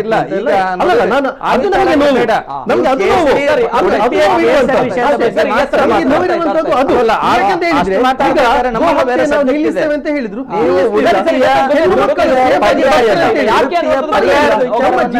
ನಮ್ಮ ಹೆಣ್ಣು ಮಕ್ಕಳ ಮೇಲೆ ನಡೆಯುವಂತ ದೌರ್ಜನ್ಯಗಳನ್ನು ನಾವು ನೋಡ್ತಿದ್ದೇವೆ. ಕೇಸರಿಯನ್ನು ಅಡ್ಡ ಹಿಡಿದು ಅದರಿಂದ ಮಾಡುವಂತಹ ಕೆಲವು ಪ್ರಮಾದಗಳಿದೆಯಲ್ಲ, ಅದಕ್ಕೆ ನಮ್ಮ ವಿರೋಧ ಅಷ್ಟೇ. ನಾನು ಭಾರತೀಯ ಜನತಾ ಪಾರ್ಟಿಯ ಒಬ್ಬ ವಕ್ತಾರನಾಗಿ ಪ್ರಥಮವಾಗಿ ಇವತ್ತು ಗಣರಾಜ್ಯೋತ್ಸವದ ಶುಭಾಶಯವನ್ನು ಸಲ್ಲಿಸಲಿಕ್ಕೆ ನಾನು ಇಚ್ಛೆ ಪಡ್ತಾ ಇದ್ದೇನೆ. ನಾನು ಭಾರತೀಯ ಜನತಾ ಪಾರ್ಟಿಯ ವಕ್ತಾರನಾಗಿ ನೀವು ಕರೆದಿರ್ತಕ್ಕಂಥ ನಮ್ಮ ಕುಡ್ಲ ನಾನು ಪ್ರಥಮವಾಗಿ ನನಗೆ ಅವಕಾಶ ಸಿಕ್ಕಿರ್ತಕ್ಕಂಥದ್ದು, ಅದಕ್ಕೆ ನಾನು ನಿಮಗೆ ವಿಶೇಷವಾದ ಧನ್ಯವಾದವನ್ನು ಕೂಡ ನಾನು ಸಲ್ಲಿಸಲಿಕ್ಕೆ ಇಚ್ಛೆ ಪಡ್ತಾ ಇದ್ದೇನೆ. ಈಗ ನಮ್ಮ ಕಾಂಗ್ರೆಸ್ಸಿನ ವಕ್ತಾರರು ಬಹಳಷ್ಟು ವಿಚಾರವನ್ನು ಅವರು ಈಗ ಮಾತಾಡ್ತಾ ಇದ್ದಾರೆ. ಅವರು ಪಾಪ ಅವರಿಗೆ ಸರಿಯಾದ ವಿಚಾರವನ್ನು ಮಾತಾಡಲಿಕ್ಕೆ ಅವರಿಗೆ ಹೆದರಿಕೆ ಆಗ್ತದೆ. ಯಾಕಂತಂದರೆ ಅವರಿಗೆ ಅವರದ ಒಂದು ಪಕ್ಷದ ಸಿದ್ಧಾಂತ ಇದೆ. ಕಾಂಗ್ರೆಸ್ಸಿನ ಆ ಸಿದ್ಧಾಂತವನ್ನು ಅವರ ನಾಯಕರ ಹತ್ರ ಚರ್ಚೆ ಮಾಡಿ ಮಾತಾಡುವಂಥದ್ದು ನನಗೆ ಎದ್ದು ಕಾಣ್ತಾ ಇದೆ. ಇವತ್ತು ಹೈಜಾಕ್ ಮಾಡುವಂಥದ್ದು ಇದನ್ನು ಖಂಡಿತ ನಾವು ಒಪ್ಪೋದಿಲ್ಲ. ಒಬ್ಬ ಹಿಂದುವಾಗಿ ಯಾವ ಹಿಂದೂ ಕೂಡ ಒಪ್ಪಲಿಕ್ಕಿಲ್ಲ. ಆ ಕೇಸರಿ ಧ್ವಜ ಅನ್ನೋದು ಒಂದು ತ್ಯಾಗದ ಸಂಕೇತ. ಅದು ಈಗ ಅದು ಭಗವದ್ ಧ್ವಜ ಇರ್ಬೋದು ಅಥವಾ ಕೇಸರಿ ಪತಾಕೆ ಇರ್ಬೋದು. ಇದು ತಲತಲಾಂತರಿಂದ ನಡೆದು ಬಂದಿರತಕ್ಕಂಥದ್ದು. ಇವತ್ತು ಒಂದು ಮಸೀದಿ ಇರ್ಬೋದು ಅಥವಾ ಚರ್ಚ್ ಇರ್ಬೋದು. ಈಗ ಮಸೀದಿಯಲ್ಲಿ ಯಾವುದೇ ಒಂದು ದೊಡ್ಡ ಉರುಸ್ ಅಥವಾ ಕಾರ್ಯಕ್ರಮ ಆದಾಗ ಅವರು ಕೂಡ ಅದನ್ನು ಅಲ್ಲಿ ಆ ಹಸಿರು ಬಾವುಟವನ್ನು ಹಾಕುವಂಥದ್ದು ಕೂಡ ತಮಗೆಲ್ಲ ಗೊತ್ತಿದೆ. ಮತ್ತು ಆ ಚರ್ಚಲ್ಲಿ ಕೂಡ ಒಂದು ಕಾರ್ಯಕ್ರಮ ಮಾಡುವಾಗ ಅವರು ಕೂಡ ಆ ಹಳದಿ ಎಲ್ಲೋ ಕಲರ್ ಬಂಟಿಕ್ಸನ್ನು ಹಾಕುವಂಥದ್ದು ಕೂಡ ತಮಗೆಲ್ಲ ಗೊತ್ತಿದೆ. ಆದರೆ ಅದು ಅವರಿಗೆ ಕಣ್ಣು ಕಾಣುವುದಿಲ್ಲ. ಯಾಕಂದರೆ ನಾವು ಅದಕ್ಕೆ ಖಂಡನೆ ಮಾಡೋದಿಲ್ಲ. ಅದು ನಮ್ಮ ಒಂದು ಧರ್ಮದ ಒಂದು ಸಂಕೇತ ಆಗಿ ಅದನ್ನು ಅವರು ಉಪಯೋಗ ಮಾಡ್ತಾರೆ. ಇನ್ನೂ ಕೂಡ ಮಾಡಿ, ಅದು ನಾವು ಬೇಡ ಅಂತ ಹೇಳುವುದಿಲ್ಲ. ಆದರೆ ನಮ್ಮ ಕಾಂಗ್ರೆಸ್ ಪಕ್ಷದ ನಾಯಕರುಗಳು ಆ ಕೇಸರಿ ಧ್ವಜದ ಬಗ್ಗೆ ಬಹುಶಃ ಅವರು ಕೊಡುವಂತಹ ಉತ್ತರ, ಅವರು ಹೇಳುವಂತಹ ಆ ಮಾತು, ಮುಖ್ಯಮಂತ್ರಿಗೆ ಪತ್ರ ಬರೆದಿರ್ತಕ್ಕಂಥ ವಿಚಾರ ನೋಡಿದಾಗ ಬಹುಶಃ ಖಂಡಿತವಾಗ್ಲೂ ಇವರಿಗೆ ಕೇಸರಿ ಅಂದರೆ ಇವರಿಗೆ ಒಂದು ರೀತಿಯಲ್ಲಿ ಅಲರ್ಜಿ. ಅವರು ಕ್ಲಾರಿಟಿಗೆ ಬರುವುದಿಲ್ಲ. ನೋಡಿ, ಇವಾಗ ಅದಕ್ಕೆ ನಮ್ಮ ಕಾಂಗ್ರೆಸ್ಸಿನ ನಾಯಕರು ಏನು ಹೇಳ್ತಂದರೆ, ನಾನು ಕೇಸರಿ ಧ್ವಜವನ್ನು ದೇವಸ್ಥಾನದಲ್ಲಿ ಕಟ್ಟುವುದಕ್ಕೆ ನನ್ನ ವಿರೋಧವಿಲ್ಲ, ಆದರೆ ಜಿಲ್ಲಾಧಿಕಾರಿಯವರು ಆ ಧ್ವಜವನ್ನು ಕಟ್ಟಿದ್ದು ತಪ್ಪು. ಹಂಗಾರೆ ಜಿಲ್ಲಾಧಿಕಾರಿ ಅವರು ಮನುಷ್ಯರಲ್ವಾ? ಜಿಲ್ಲಾಧಿಕಾರಿ ಹಿಂದೂ ಅಲ್ವಾ? ಏನ್ ಗೊತ್ತಾ, ಜಿಲ್ಲಾಧಿಕಾರಿ ಅವರು ಒಂದು ಸರ್ಕಾರಿ ಅಧಿಕಾರಿಯಾಗಿದ್ದು ಅವರು ಸಂವಿಧಾನಾತ್ಮಕವಾಗಿರುವಂತಹ ನೀತಿ ನಿಯಮಗಳು ಒಳಪಡ್ತಾರೆ. ಸೊ ಹಾಗಿದ್ದಾಗ ಅವರು ನೀವು ಹೇಳಿದಂತಹ ಹಿಂದೂ ಅಥವಾ ನೀವು ಹೇಳಿದಂತಹ ಧರ್ಮ ಸಂವಿಧಾನದಲ್ಲಿ ಎಲ್ಲಿ ಕೂಡ ಕೇಸರಿ ಬಾವುಟವನ್ನ ಅಧಿಕಾರಿಗಳು ಕಟ್ಟಬಾರದು, ಅಧಿಕಾರಿಗಳು ಮುಟ್ಟು ಮಾಡಬಾರ್ದು, ಅಧಿಕಾರಿಗಳು ಯಾವುದೋ ದೇವಸ್ಥಾನಕ್ಕೆ ಹೋಗ್ಬಾರ್ದು, ಅಧಿಕಾರಿಗಳು ದರ್ಗಕ್ಕೆ ಹೋಗ್ಬಾರ್ದು ಅನ್ನೋದರ ಏನಾರು ಇದೆಯಾ? ಇಲ್ಲ. ನೋಡಿ, ಈಗ DC ಆಗಿ ಇಬ್ರಾಹಿಂ ಅವರು ಕೂಡ ನಮ್ಮ ಜಿಲ್ಲೆಯಲ್ಲಿ DC ಆಗಿದ್ರು. ಅವರು ಉಲ್ಲಾಲ ಉರುಸಿಗೆ ಅವರು ಹೋಗ್ಲಿಲ್ವಾ? ಅದಕ್ಕೆ ಯಾರಾದ್ರೂ ನಮ್ಮ ಬಿಜೆಪಿಯ ನಾಯಕರು ಯಾರಾದ್ರೂ ವಿರೋಧ ವ್ಯಕ್ತಪಡಿಸಿದಾರ? ಇಲ್ಲಲ್ಲ.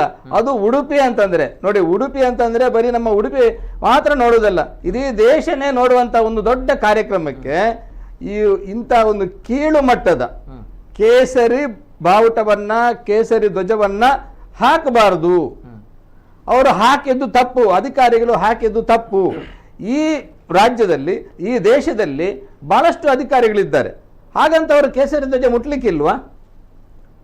ಮುಟ್ಲಿಕ್ಕಿಲ್ಲ ಅವರು. ಇವಾಗ ನಾವು ಎಲ್ಲ ದೇವಸ್ಥಾನದ ಕಾರ್ಯಕ್ರಮ ಇರುವಾಗ ನಾವು ಕೇಸರಿ ಧ್ವಜವನ್ನು ಕಟ್ತೀವಿ. ಒಂದು ಯಕ್ಷಗಾನ ಆಗುವಾಗ ನಾವು ಕೇಸರಿ ಧ್ವಜವನ್ನು ಕಟ್ತೀವಿ. ಅಥವಾ ಅಲ್ಲ ಡಿ ಸಿ ಅವರು ಧ್ವಜವನ್ನ ಇಟ್ಟುಕೊಂಡರು. ಇಲ್ಲ ಇವರು ಎಲ್ಲೆಲ್ಲೋ ಹೋಗ್ತಿದ್ದಾರೆ. ದಯವಿಟ್ಟು ಮ್ಯಾಟ್ರಿಗೆ ಬನ್ನಿ, ದಯವಿಟ್ಟು ಮ್ಯಾಟ್ರಿಗೆ ಬನ್ನಿ. ನಾವು ಕೂಡ ಆಟ ಆಗುವಾಗ ಕಟ್ಟಿದ್ದೇವೆ, ನಾವು ಕೂಡ ಕೋಲ ಆಗುವಾಗ ಕೇಸರಿ ಧ್ವಜ ಕಟ್ಟಿದ್ದೇವೆ. ನಾವು ಅದರದ್ದು ಆಕ್ಷೇಪ ಅಲ್ಲ. ಅದನ್ನ ಇದನ್ನು ಯಶ್ಪಾಲ್ ಅಣ್ಣನವರೇ ಇದನ್ನು ಉದ್ದೇಶಪೂರ್ವಕವಾಗಿ ಯಶ್ಪಾಲ್ ಸುವರ್ಣ ಅವರು ತಂದು ಡಿ ಸಿ ಅವರಿಗೆ ಕೊಟ್ಟಿದ್ದಾರೆ. ಸೊ ಅವರು ಒಂದು ಮಾತನ್ನು ಕೂಡ ಹೇಳಿದ್ರು, ಉಲ್ಲೇಖ ಮಾಡಿದ್ರು ನೋಡಿ. ಈ ಕಾರ್ಯಕ್ರಮದ ಉದ್ಘಾಟನೆಗೆ ಅಲ್ಲಿಯ ಉಸ್ತುವಾರಿ ಸಚಿವೆ ಆಗಿರ್ತಕ್ಕಂಥ ಲಕ್ಷ್ಮೀ ಹೆಬ್ಬಾಳ್ಕರ್ ಅವರು ಆ ಪೊಸಿಷನ್ ಇರ್ತಾ ಇದ್ರೆ ಅವರ ಕೈಯಲ್ಲಿ ಕೂಡ ಕೇಸರಿ ಧ್ವಜವನ್ನ ಕೊಟ್ಟು ನಾವು ಅದಕ್ಕೆ ಚಾಲನೆ ಕೊಡ್ತಾ ಇದ್ದೇವೆ ಅಂತ ಹೇಳಿದ್ರು.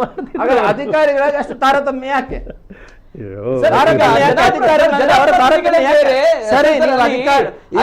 ಸಚಿವರೇ ಬೇರೆ, MLA-ಗಳೇ ಬೇರೆ, ಅಥವಾ ಸರ್ಕಾರಿ ಅಧಿಕಾರಿಗಳೇ ಬೇರೆ. ಒಬ್ಬ ಶಾಸಕರು ಕೂಡ ಒಂದು ನಮ್ಮ ಸಂವಿಧಾನದಲ್ಲಿ ಶಾಸಕರು ಕೂಡ ಒಂದು ಭಾಗ, ಒಂದು ಅಂಗ. ಯಾವ ಸಚಿವರು ಯಾವ ರೀತಿ ಇರ್ತಾರೆ ಅಥವಾ ಜಿಲ್ಲಾಧಿಕಾರಿ ಯಾರು ಇರ್ತಾರೆ, ಅದೇ ರೀತಿ ಶಾಸಕರು ಸಂಸದರು ಕೂಡ ಒಂದು ಅಂಗ, ಒಂದು ಪಾತ್ರ. ಸರ್ಕಾರವನ್ನು ನಡೆಸುವಂತದ್ದು ಭಾಗ ಅದು. ಜಿಲ್ಲಾಧಿಕಾರಿಯವರು ಕೇಸರಿ ಧ್ವಜ ಹಾಕ್ಲೇಬಾರ್ದು ಅನ್ನುವ ಏನಾದ್ರು ಕಾನೂನಲ್ಲಿ ಇದೆಯಾ? ಏನಾದ್ರು ಇದೆಯಾ? ಇದ್ರೆ ಹೇಳಿ. ಕಾನೂನಲ್ಲಿ ಇಲ್ಲ. ಮತ್ತೆ ಇನ್ನೊಂದು ಮಾತು, ಹೈಜಾಕ್ ಮಾಡುವಂತದ್ದು ಅದು ಅಲ್ಲ. ಯಾಕಂದ್ರೆ ಇದು ಬರೀ ಭಾರತೀಯ ಜನತಾ ಪಾರ್ಟಿದ್ದು ಚಿಹ್ನೆ ಅಂತ ನಾವು ಹೇಳುವುದಿಲ್ಲ. ಇದು ಹಿಂದುತ್ವದ ಚಿಹ್ನೆ. ಇದು ಹಿಂದುತ್ವದ ಚಿಹ್ನೆ. ಅದು ಕಾಂಗ್ರೆಸ್ ಇರ್ಬೋದು ಅಥವಾ ಬಿಜೆಪಿ ಇರ್ಬೋದು, ನಾವೆಲ್ಲರೂ ಹಿಂದೂಗಳು. ನಾವು ಧ್ವಜವನ್ನು ನಾವು ಇನ್ನು ಮುಂದೆ ಕೂಡ ನಾವು ದೇವಸ್ಥಾನದಲ್ಲಿ ನಾವು ಹಾಕ್ತೇವೆ. ನಾವು ಹಾಕ್ತೇವೆ.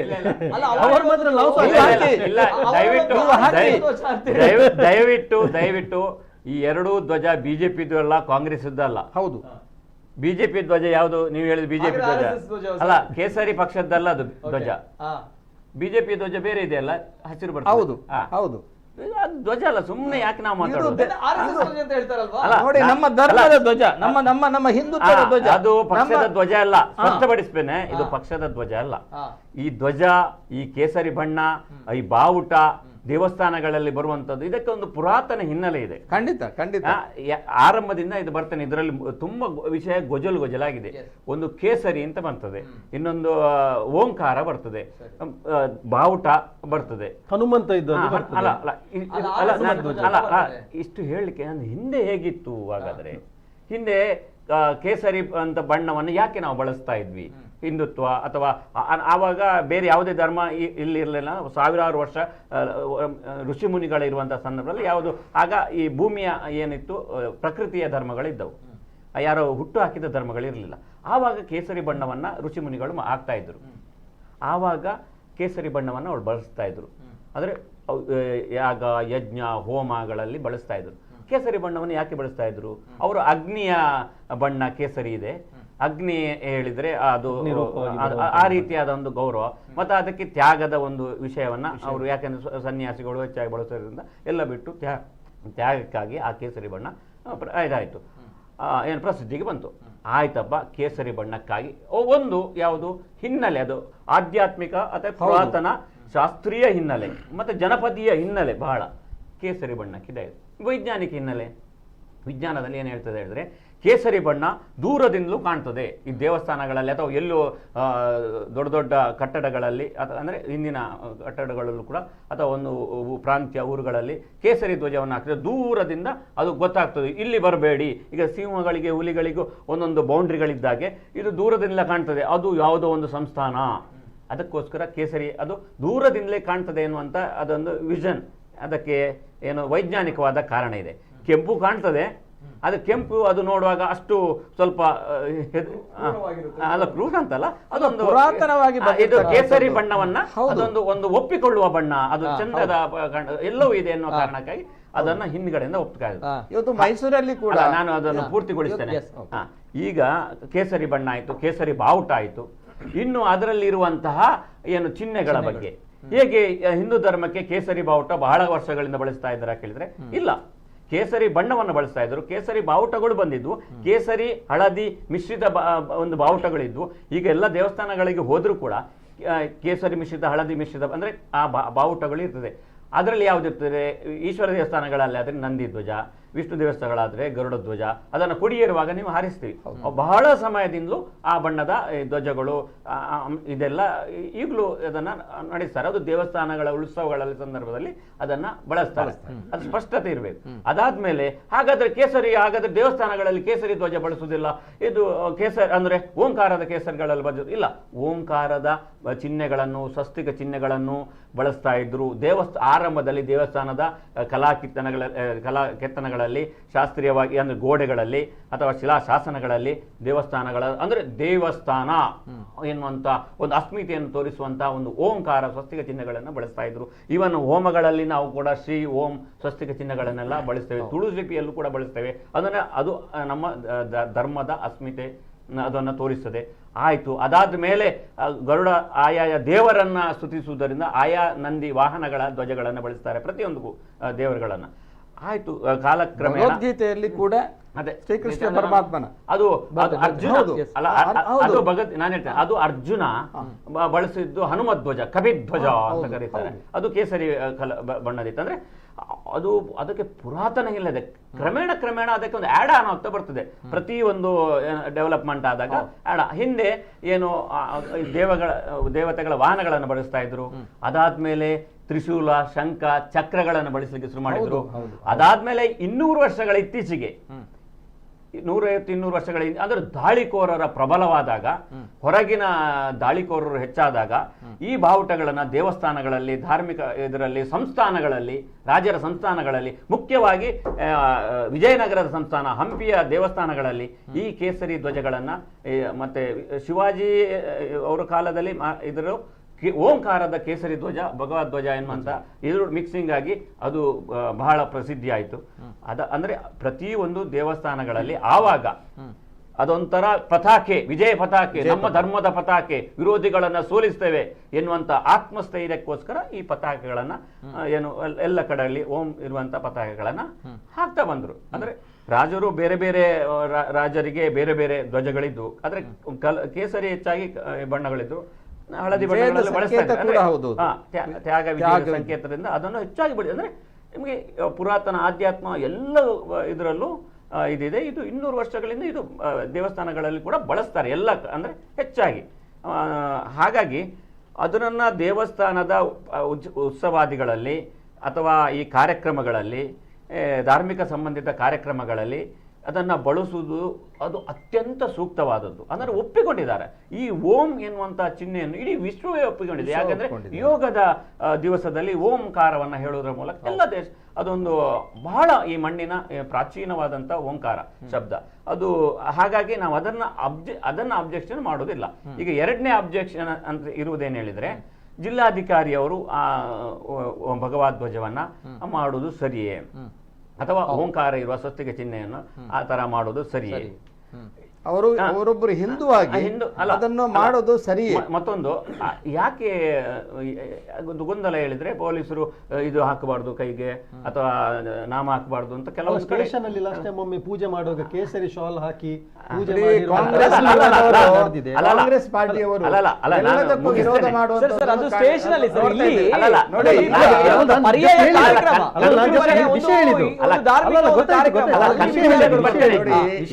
ಮಾತುಗಳನ್ನ ಈ ರೀತಿಯ ಮಾತುಗಳನ್ನ ಶಿಸ್ತಿನ ನೆಪದಲ್ಲಿ ಅವರಿಗೆ ಹೇಳ್ತಾ ಇದ್ರು. ಅದು ಕಾನೂನಿನಲ್ಲಿ ಆ ರೀತಿಯಾದದ್ದು ಯಾವುದಿಲ್ಲ. ಅವರು ಕಾನೂನಿನಲ್ಲಿ ಏನ್ ಹೇಳಿದ್ರೆ, ಜಾತಿ ಧರ್ಮ ಇದರಲ್ಲಿ ಭೇದ ಮಾಡಬಾರ್ದು ಅಂತಿದೆ. ನಿಮ್ಮ ಆಚರಣೆಗಳನ್ನು ಮಾಡಬೇಡಿ ಅಂತ ಎಲ್ಲೂ ಹೇಳಲಿಲ್ಲ. ನಿಮ್ಮ ಅದನ್ನ ಏನು ದೇವಸ್ಥಾನದ ಬಾವುಟವನ್ನು ಹಾರಿಸಬೇಡಿ ಅಂತ ಎಲ್ಲೂ ಹೇಳಲಿಲ್ಲ. ಆಡಳಿತಾಧಿಕಾರಿಯಾಗಿ ಅಥವಾ ಜಿಲ್ಲಾಡಳಿತವಾಗಿ ನಾಡಹಬ್ಬ ಅಂತ ಹೇಳುವಂತಹ ಸಂದರ್ಭದಲ್ಲಿ ಒಂದು ಧಾರ್ಮಿಕ ಕಾರ್ಯಕ್ರಮಗಳಲ್ಲಿ ಕೇಸರಿ ನಮ್ಮ ಹಿಂದೂ ಬಹಳ ಅಸ್ಮಿತೆ ಇರುವಂತದ್ದು ಈ ಮಣ್ಣಿನ ಒಂದು ಬಾವುಟ ಆಗಿರೋದ್ರಿಂದ ಹಿಂದಿನಿಂದಲೂ. ಹಾಗಾಗಿ ಅದನ್ನು ಹಾರಿಸಿದ್ರಲ್ಲಿ ನನ್ನ ಪ್ರಕಾರ ಯಾವುದೇ ತಪ್ಪಿಲ್ಲ. ಅವರು ಸರಿಯಾದ ಕೆಲಸವನ್ನೇ ಮಾಡಿದ್ದಾರೆ. ಆದರೆ ಇನ್ನೊಂದು ಪ್ರಶ್ನೆ ಬರ್ತದೆ, ಏನು ಆಡಳಿತಾಧಿಕಾರಿ ಅಂದರೆ ಎಕ್ಸಿಕ್ಯೂಟಿವ್ ಅಥವಾ ಕಾರ್ಯಾಂಗ, ಶಾಸಕಾಂಗ ಈ ರೀತಿಯ ನ್ಯಾಯಾಂಗ ಅಂತ ಬರ್ತದೆ. ಆ ಸಂದರ್ಭದಲ್ಲಿ ಶಾಸಕಾಂಗ, ಕಾರ್ಯಾಂಗ, ನ್ಯಾಯಾಂಗ ಮೂರು ಒಂದು ಸರ್ಕಾರದ ಅಂದರೆ ಸಂವಿಧಾನದ ಮುಖ್ಯ ಅಂಗಗಳು. ಹಾಗಾಗಿ ಇವರು ಸಚಿವರು ಹಾರಿಸ್ಬೋದು, DC ಹಾರಿಸಬಾರ್ದು, ಅಥವಾ ನ್ಯಾಯಾಧೀಶರು ಹಾರಿಸಬಾರ್ದು ಅಂತೆಲ್ಲ, ಅದು ಒಂದೇ ಕ್ಯಾಟಗರಿಯಲ್ಲಿ ಸಂವಿಧಾನಕ್ಕೆ ಸಂಬಂಧಿತ ಕ್ಯಾಟಗರಿಯಲ್ಲೇ ಬರುವುದರಿಂದ ಯಾರು ಹಾರಿಸಿದ್ರು ಒಂದೇ ರೀತಿಯಾದಂಥ ನನ್ನ ಲೆಕ್ಕ ಪ್ರಕಾರ ಅವ್ರ ಕೆಳಗಿನವರು ಮೇಲಿನವರು ಅಂತಲ್ಲ, ಅವರಿಗೆ ಕೊಟ್ಟಂತಹ ಹಕ್ಕು ಕರ್ತವ್ಯಗಳ ಪ್ರಕಾರ ಅವರು ಹಾರಿಸ್ಬೋದು. ಹಾಗಾಗಿ ಇಲ್ಲಿ ಅದು ಕೂಡ ನನ್ನ ಲೆಕ್ಕ ಪ್ರಕಾರ ಅದು ತಪ್ಪು ಅಂತ ಬಳಸುವುದಿಲ್ಲ. ಹಾಗಾದರೆ ನೀವು ಒಂದು ವೇಳೆ ಯಾರು ಸರ್ಕಾರದ ಅಧಿಕಾರಿಗಳು ಬಳಸಲೇಬಾರ್ದಂತ ಕಾನೂನು ಮಾಡ್ತೀರಿ ಅಂತಾದರೆ ನೀವು ಸರ್ಕಾರಿ ಅಧಿಕಾರಿಗಳು ಹಿಂದೂ ಧರ್ಮದ ಯಾವುದೇ ಕಾರ್ಯಕ್ರಮಗಳನ್ನು ಗುತ್ತಿಗೆಯನ್ನು ವಹಿಸ್ಕೊಳ್ಬಾರ್ದು, ಭಾಗಿಸಬಾರ್ದು ಅಂತಲ್ಲ, ನೀವು ಅದರ ಆಡಳಿತವನ್ನು ವಹಿಸ್ಕೊಳ್ಬಾರ್ದು, ಅದರ ಎಲ್ಲ ಚುಕ್ಕಾಣಿಯನ್ನು ನೀವು ಯಾಕೆ ವಹಿಸ್ಕೊಳ್ತೀರಿ? ಅಥವಾ ಅದರದ್ದು ದಕ್ಷಿಣದ ಲೆಕ್ಕ ಅಲ್ಲಿ ಸ್ವಾಗತವನ್ನು ಇವರು ಕೊಡ್ತಾರಂತೆ, ಯಾರು ಅದು ಎಲ್ಲರೂ ಕಾರ್ಯಕ್ರಮಕ್ಕೆ ಬರಬೇಕು ಅಂತ ಎಲ್ಲ ದೇವಸ್ಥಾನಗಳದ್ದು ಇನ್ವಿಟೇಷನ್ ಪ್ರಿಂಟ್ ಅಲ್ಲಿ ಇವ್ರು ಹಾಕ್ತಾರಂತೆ.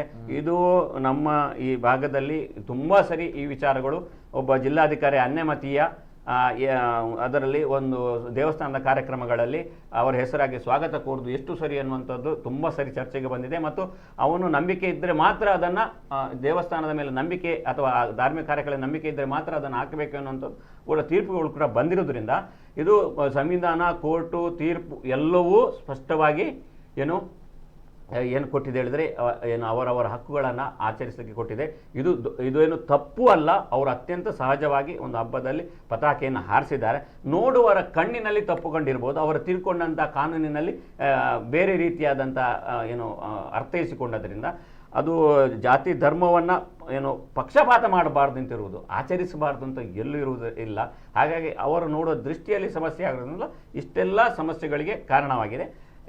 ಇದನ್ನು ಇವತ್ತು ಸ್ಪಷ್ಟಪಡಿಸಿದ್ದಾರೆ ನಮ್ಮ ಉಸ್ತುವಾರಿ ಸಚಿವೆ ಲಕ್ಷ್ಮೀ ಹೆಬ್ಬಾಳ್ಕರ್. ಇದು ಧಾರ್ಮಿಕ ಒಂದು ಉಡುಪಿ ಅಂತ ಧರ್ಮದ ಪುಣ್ಯಕ್ಷೇತ್ರ, ಧಾರ್ಮಿಕ ಕ್ಷೇತ್ರ. ಆ ಧರ್ಮದಲ್ಲಿ ಧಾರ್ಮಿಕವಾಗಿ ಇದನ್ನು ಬಾವುಟನ್ನು ಹಾರಿಸುವುದರಲ್ಲಿ ತಪ್ಪಿಲ್ಲ, ಅದನ್ನು ಬಿಟ್ಟುಬಿಡಿ, ಧಾರ್ಮಿಕ ಕೋಮು ಭಾವನೆಗಳನ್ನು ಕೆರಳಿಸಬೇಡಿ ಅಂತ ಹೇಳಿದರೆ ಅವರು ಹೇಳುವುದರಲ್ಲಿ ಅರ್ಥ ಇದೆ. ಅವರು ಹೆಬ್ಬಾಳ್ಕರ್ ಅವರ ಊರಿನಲ್ಲಿ ತಿರುಗಾಡುವಾಗ ಕೇಸರಿ ಬಾವುಟ ಇಟ್ಕೊಂಡೇ ತಿರುಗಾಡ್ತಾರೆ. ಅವರಿಗೆ ಆ ಥರ ಓಟ್ ಹಾಕಬೇಕಾದ್ರೆ ಮರಾಠಿ ಆ ಭಾಗದವರು ಕೇಸರಿಯ ಒಂದು ಅಸ್ಮಿತೆ ಅವರಿಗೆ ಬೇಕೇ ಬೇಕು. ಹಾಗಾಗಿ ಅವರಿಗೆ ಇಲ್ಲಿಯ ಜನರ ಮನಸ್ಥಿತಿ ಅರ್ಥ ಆಗಿದೆ. ಆದರೆ ಕೆಲವೊಂದು ಕಮ್ಯುನಿಸ್ಟ್ ಮೆಂಟಾಲಿಟಿ ಅವರು PFI ಮೈಂಡ್ ಸೆಟ್ ನವರು ಅದನ್ನ ಮಾಡಿದ್ರೆ ನಿಮಗೆ ಓಟ್ ಸಿಗುವುದಿಲ್ಲ ಅಂತ ಹೇಳ್ತಾರೆ. ಉಡುಪಿಯಲ್ಲಿ ಎಷ್ಟು ಪರ್ಸೆಂಟೇಜ್ ಇದ್ದಾರೆ? 5-10% ಒಳಗಡೆ ಇರುವಂತದ್ದು, ಅಂದ್ರೆ ಅಲ್ಲಿ ಅಲ್ಪಸಂಖ್ಯಾತರು, ಅವರಿಗೆ ಓಲೈಸಬೇಕು. ಅವ್ರು ಯಾರು ಆ ಥರ ಬಯಸುವುದಿಲ್ಲ ಇನ್ನು ಧಾರ್ಮಿಕ ಕ್ಷೇತ್ರಗಳಲ್ಲಿ ಮಾಡಬೇಕು. ಇವರು 10% ಒಂದು ಓಟು ಗಳಿಕೆಗೆ ಅಂತ ಆದ್ರು ಅವ್ರು ಎಂತೂ ಹಾಕ್ತಾರೆ. ಇವರು ಮಾಡಿ ಓಟು ಗಳಿಕೆ ಮಾಡಿದ್ರು ಖಂಡಿತ ಅದು ಇಂಪ್ಯಾಕ್ಟ್ ಆಗುವುದು ಧಾರ್ಮಿಕ ಭಾವನೆಗಳನ್ನ, ಹಿಂದೂ ಅಂದ್ರೆ ಧಾರ್ಮಿಕ ಅಂದ್ರೆ ಮಾಮೂಲು ತಮ್ಮ ಆಚರಣೆಗಳು ಮಾಡಲಿಕ್ಕೆ ಇವರು ಕಷ್ಟ ಅಡ್ಡಪಡ್ತಾ ಇದ್ದಾರೆ ಅಂತ ಹೇಳಿದ್ರೆ ಒಂದು ಸ್ವಲ್ಪ ಓಟ್ ಮೈನಸ್ ಕೂಡ ಆಗ್ತದೆ. ಇದು ವೋಟ್ ಬ್ಯಾಂಕ್ ರಾಜಕಾರಣವೂ ಅಲ್ಲ, ಒಂದು ಸಂವಿಧಾನ ಪ್ರಕಾರವಾದಂಥ ಯಾವುದೇ ರೀತಿಯ ಅಪಚಾರವೂ ಆಗಲಿಲ್ಲ. ಧಾರ್ಮಿಕವಾದ ಕಾರ್ಯಕ್ರಮ, ನಾಡ ಹಬ್ಬ, ಇಷ್ಟೆಲ್ಲ ಜನ ಸೇರಿರುವಾಗ ಇದನ್ನು ಆಕ್ಷೇಪ ಮಾಡಿದ್ದು ತಪ್ಪು ಎನ್ನುವುದು ನನ್ನ ಸ್ಪಷ್ಟವಾದ ಅಭಿಪ್ರಾಯ. ನೋಡಿ ಒಂದು ವಿಚಾರವನ್ನು ಕೂಡ ಉಲ್ಲೇಖ ಮಾಡ್ಬೇಕು ಸರ್. ನೋಡಿ, ಇವತ್ತು ಕುಂದೇಶ್ವರ ಅವರು ಹೇಳಿದಾಗೆ ಉಡುಪಿ ಉಸ್ತುವಾರಿ ಸಚಿವೆ ಲಕ್ಷ್ಮೀ ಹೆಬ್ಬಾಳ್ಕರ್ ಅವರು ಕೂಡ ಈ ಬಗ್ಗೆ ಮಾತನಾಡಿದ್ದಾರೆ. ಅವರು ಕೂಡ ಇದನ್ನ ತಪ್ಪಿಲ್ಲ ಅನ್ನುವಂಥ ನಿಟ್ಟಿನಲ್ಲಿ ಜಿಲ್ಲಾಧಿಕಾರಿಯರ ಪರವಾಗಿ ನಿಂತಿದ್ದಾರೆ ಅಂತ ಬಂದಾಗ, ಆದರೆ ಉಡುಪಿಯಲ್ಲಿರುವಂತಹ ಕೆಲವು ಕಾಂಗ್ರೆಸ್ಸಿಗರಿಗೆ ಈ ಒಂದು ವಿಚಾರ ಆಗಿಲ್ಲ ಅಂತ ಬಂದಾಗ ಏನ್ ಕತೆ ಅನ್ನುವಂತಹ ಪ್ರಶ್ನೆ ಇದೇ. ಬಹಳಷ್ಟು ಗೊಂದಲಗಳು ನಿಜವಾಗ್ಲೂ ಕೂಡ. ಉಡುಪಿ ಪರ್ಯಾಯದಲ್ಲಿ ಒಂದು ಧಾರ್ಮಿಕ ಕಾರ್ಯಕ್ರಮದಲ್ಲಿ ಒಂದು ಬಾವುಟವನ್ನ ಹಾರಿಸಬಾರ್ದಾ, ಕೇಸರಿ ಧ್ವಜವನ್ನ ಹಾರಿಸಬಾರ್ದಾ, ತಪ್ಪಾ, ದೊಡ್ಡ ಕ್ರೈಮಾ? ಇದು ಜನರನ್ನ ಪ್ರಶ್ನೆ ಮಾಡುವಂತಹ ಹಂತಕ್ಕೆ ತಾವುಗಳು ಬಂದು ತಲುಪಿಸಿದ್ದೀರಿ ಅಂತ ಬಂದಾಗ ನಿಜವಾಗ್ಲೂ ಕೂಡ ಎಕ್ಸಾಕ್ಟ್ಲಿ ತಮ್ಮ ಮೈಂಡ್ ಸೆಟ್ ನೋ ಡೌಟ್ ಆ ಒಂದು ವಿಚಾರಕ್ಕೆ. ಯಾಕಂದ್ರೆ ಪ್ರತಿಯೊಂದು ಹಂತದಲ್ಲೂ ಕೂಡ ಹಾಗಾದ್ರೆ ನಾವು ಈಗಾಗಲೇ ಹೇಳಿದಾಗೆ ಒಂದು ಧರ್ಮದ ಧಾರ್ಮಿಕ ಕೇಂದ್ರಗಳ ಮೇಲೆ, ದೇವಾಲಯಗಳ ಮೇಲೆ ಸರ್ಕಾರಕ್ಕೆ ಒಂದು ಅಧಿಕಾರ ಇರುತ್ತೆ ಅಂತ ಬಂದಾಗ ಅದನ್ನು ಕೂಡ ನಾವು ಪ್ರಶ್ನೆ ಮಾಡಬೇಕಾಗುತ್ತೆ ಈ ಸಂದರ್ಭ. ಹೌದಲ್ವಾ ಸರ್? ಹೌದಲ್ವಾ? ಇಂತಹ ಮೆಂಟಾಲಿಟಿ ಹೇಗೆ ಬರುತ್ತೆ ಸರ್ ಕಾಂಗ್ರೆಸ್ಸಿನವರಿಗೆ? ಕೇಳುವಂತ ಪರಿಸ್ಥಿತಿಗೆ ತಾವುಗಳು ತಲುಪಿದ್ದೀರಿ, ತಾವುಗಳು ಮಾಡ್ತಾ ಇದ್ದೀರಿ. ಜಿತೇಂದ್ರಣ್ಣ ಏನೆಲ್ಲ ವಿಷಯ ಹೇಳಿದ್ರು ಇವಾಗ ಅದು ಅವರ ಅಭಿವ್ಯಕ್ತಿ.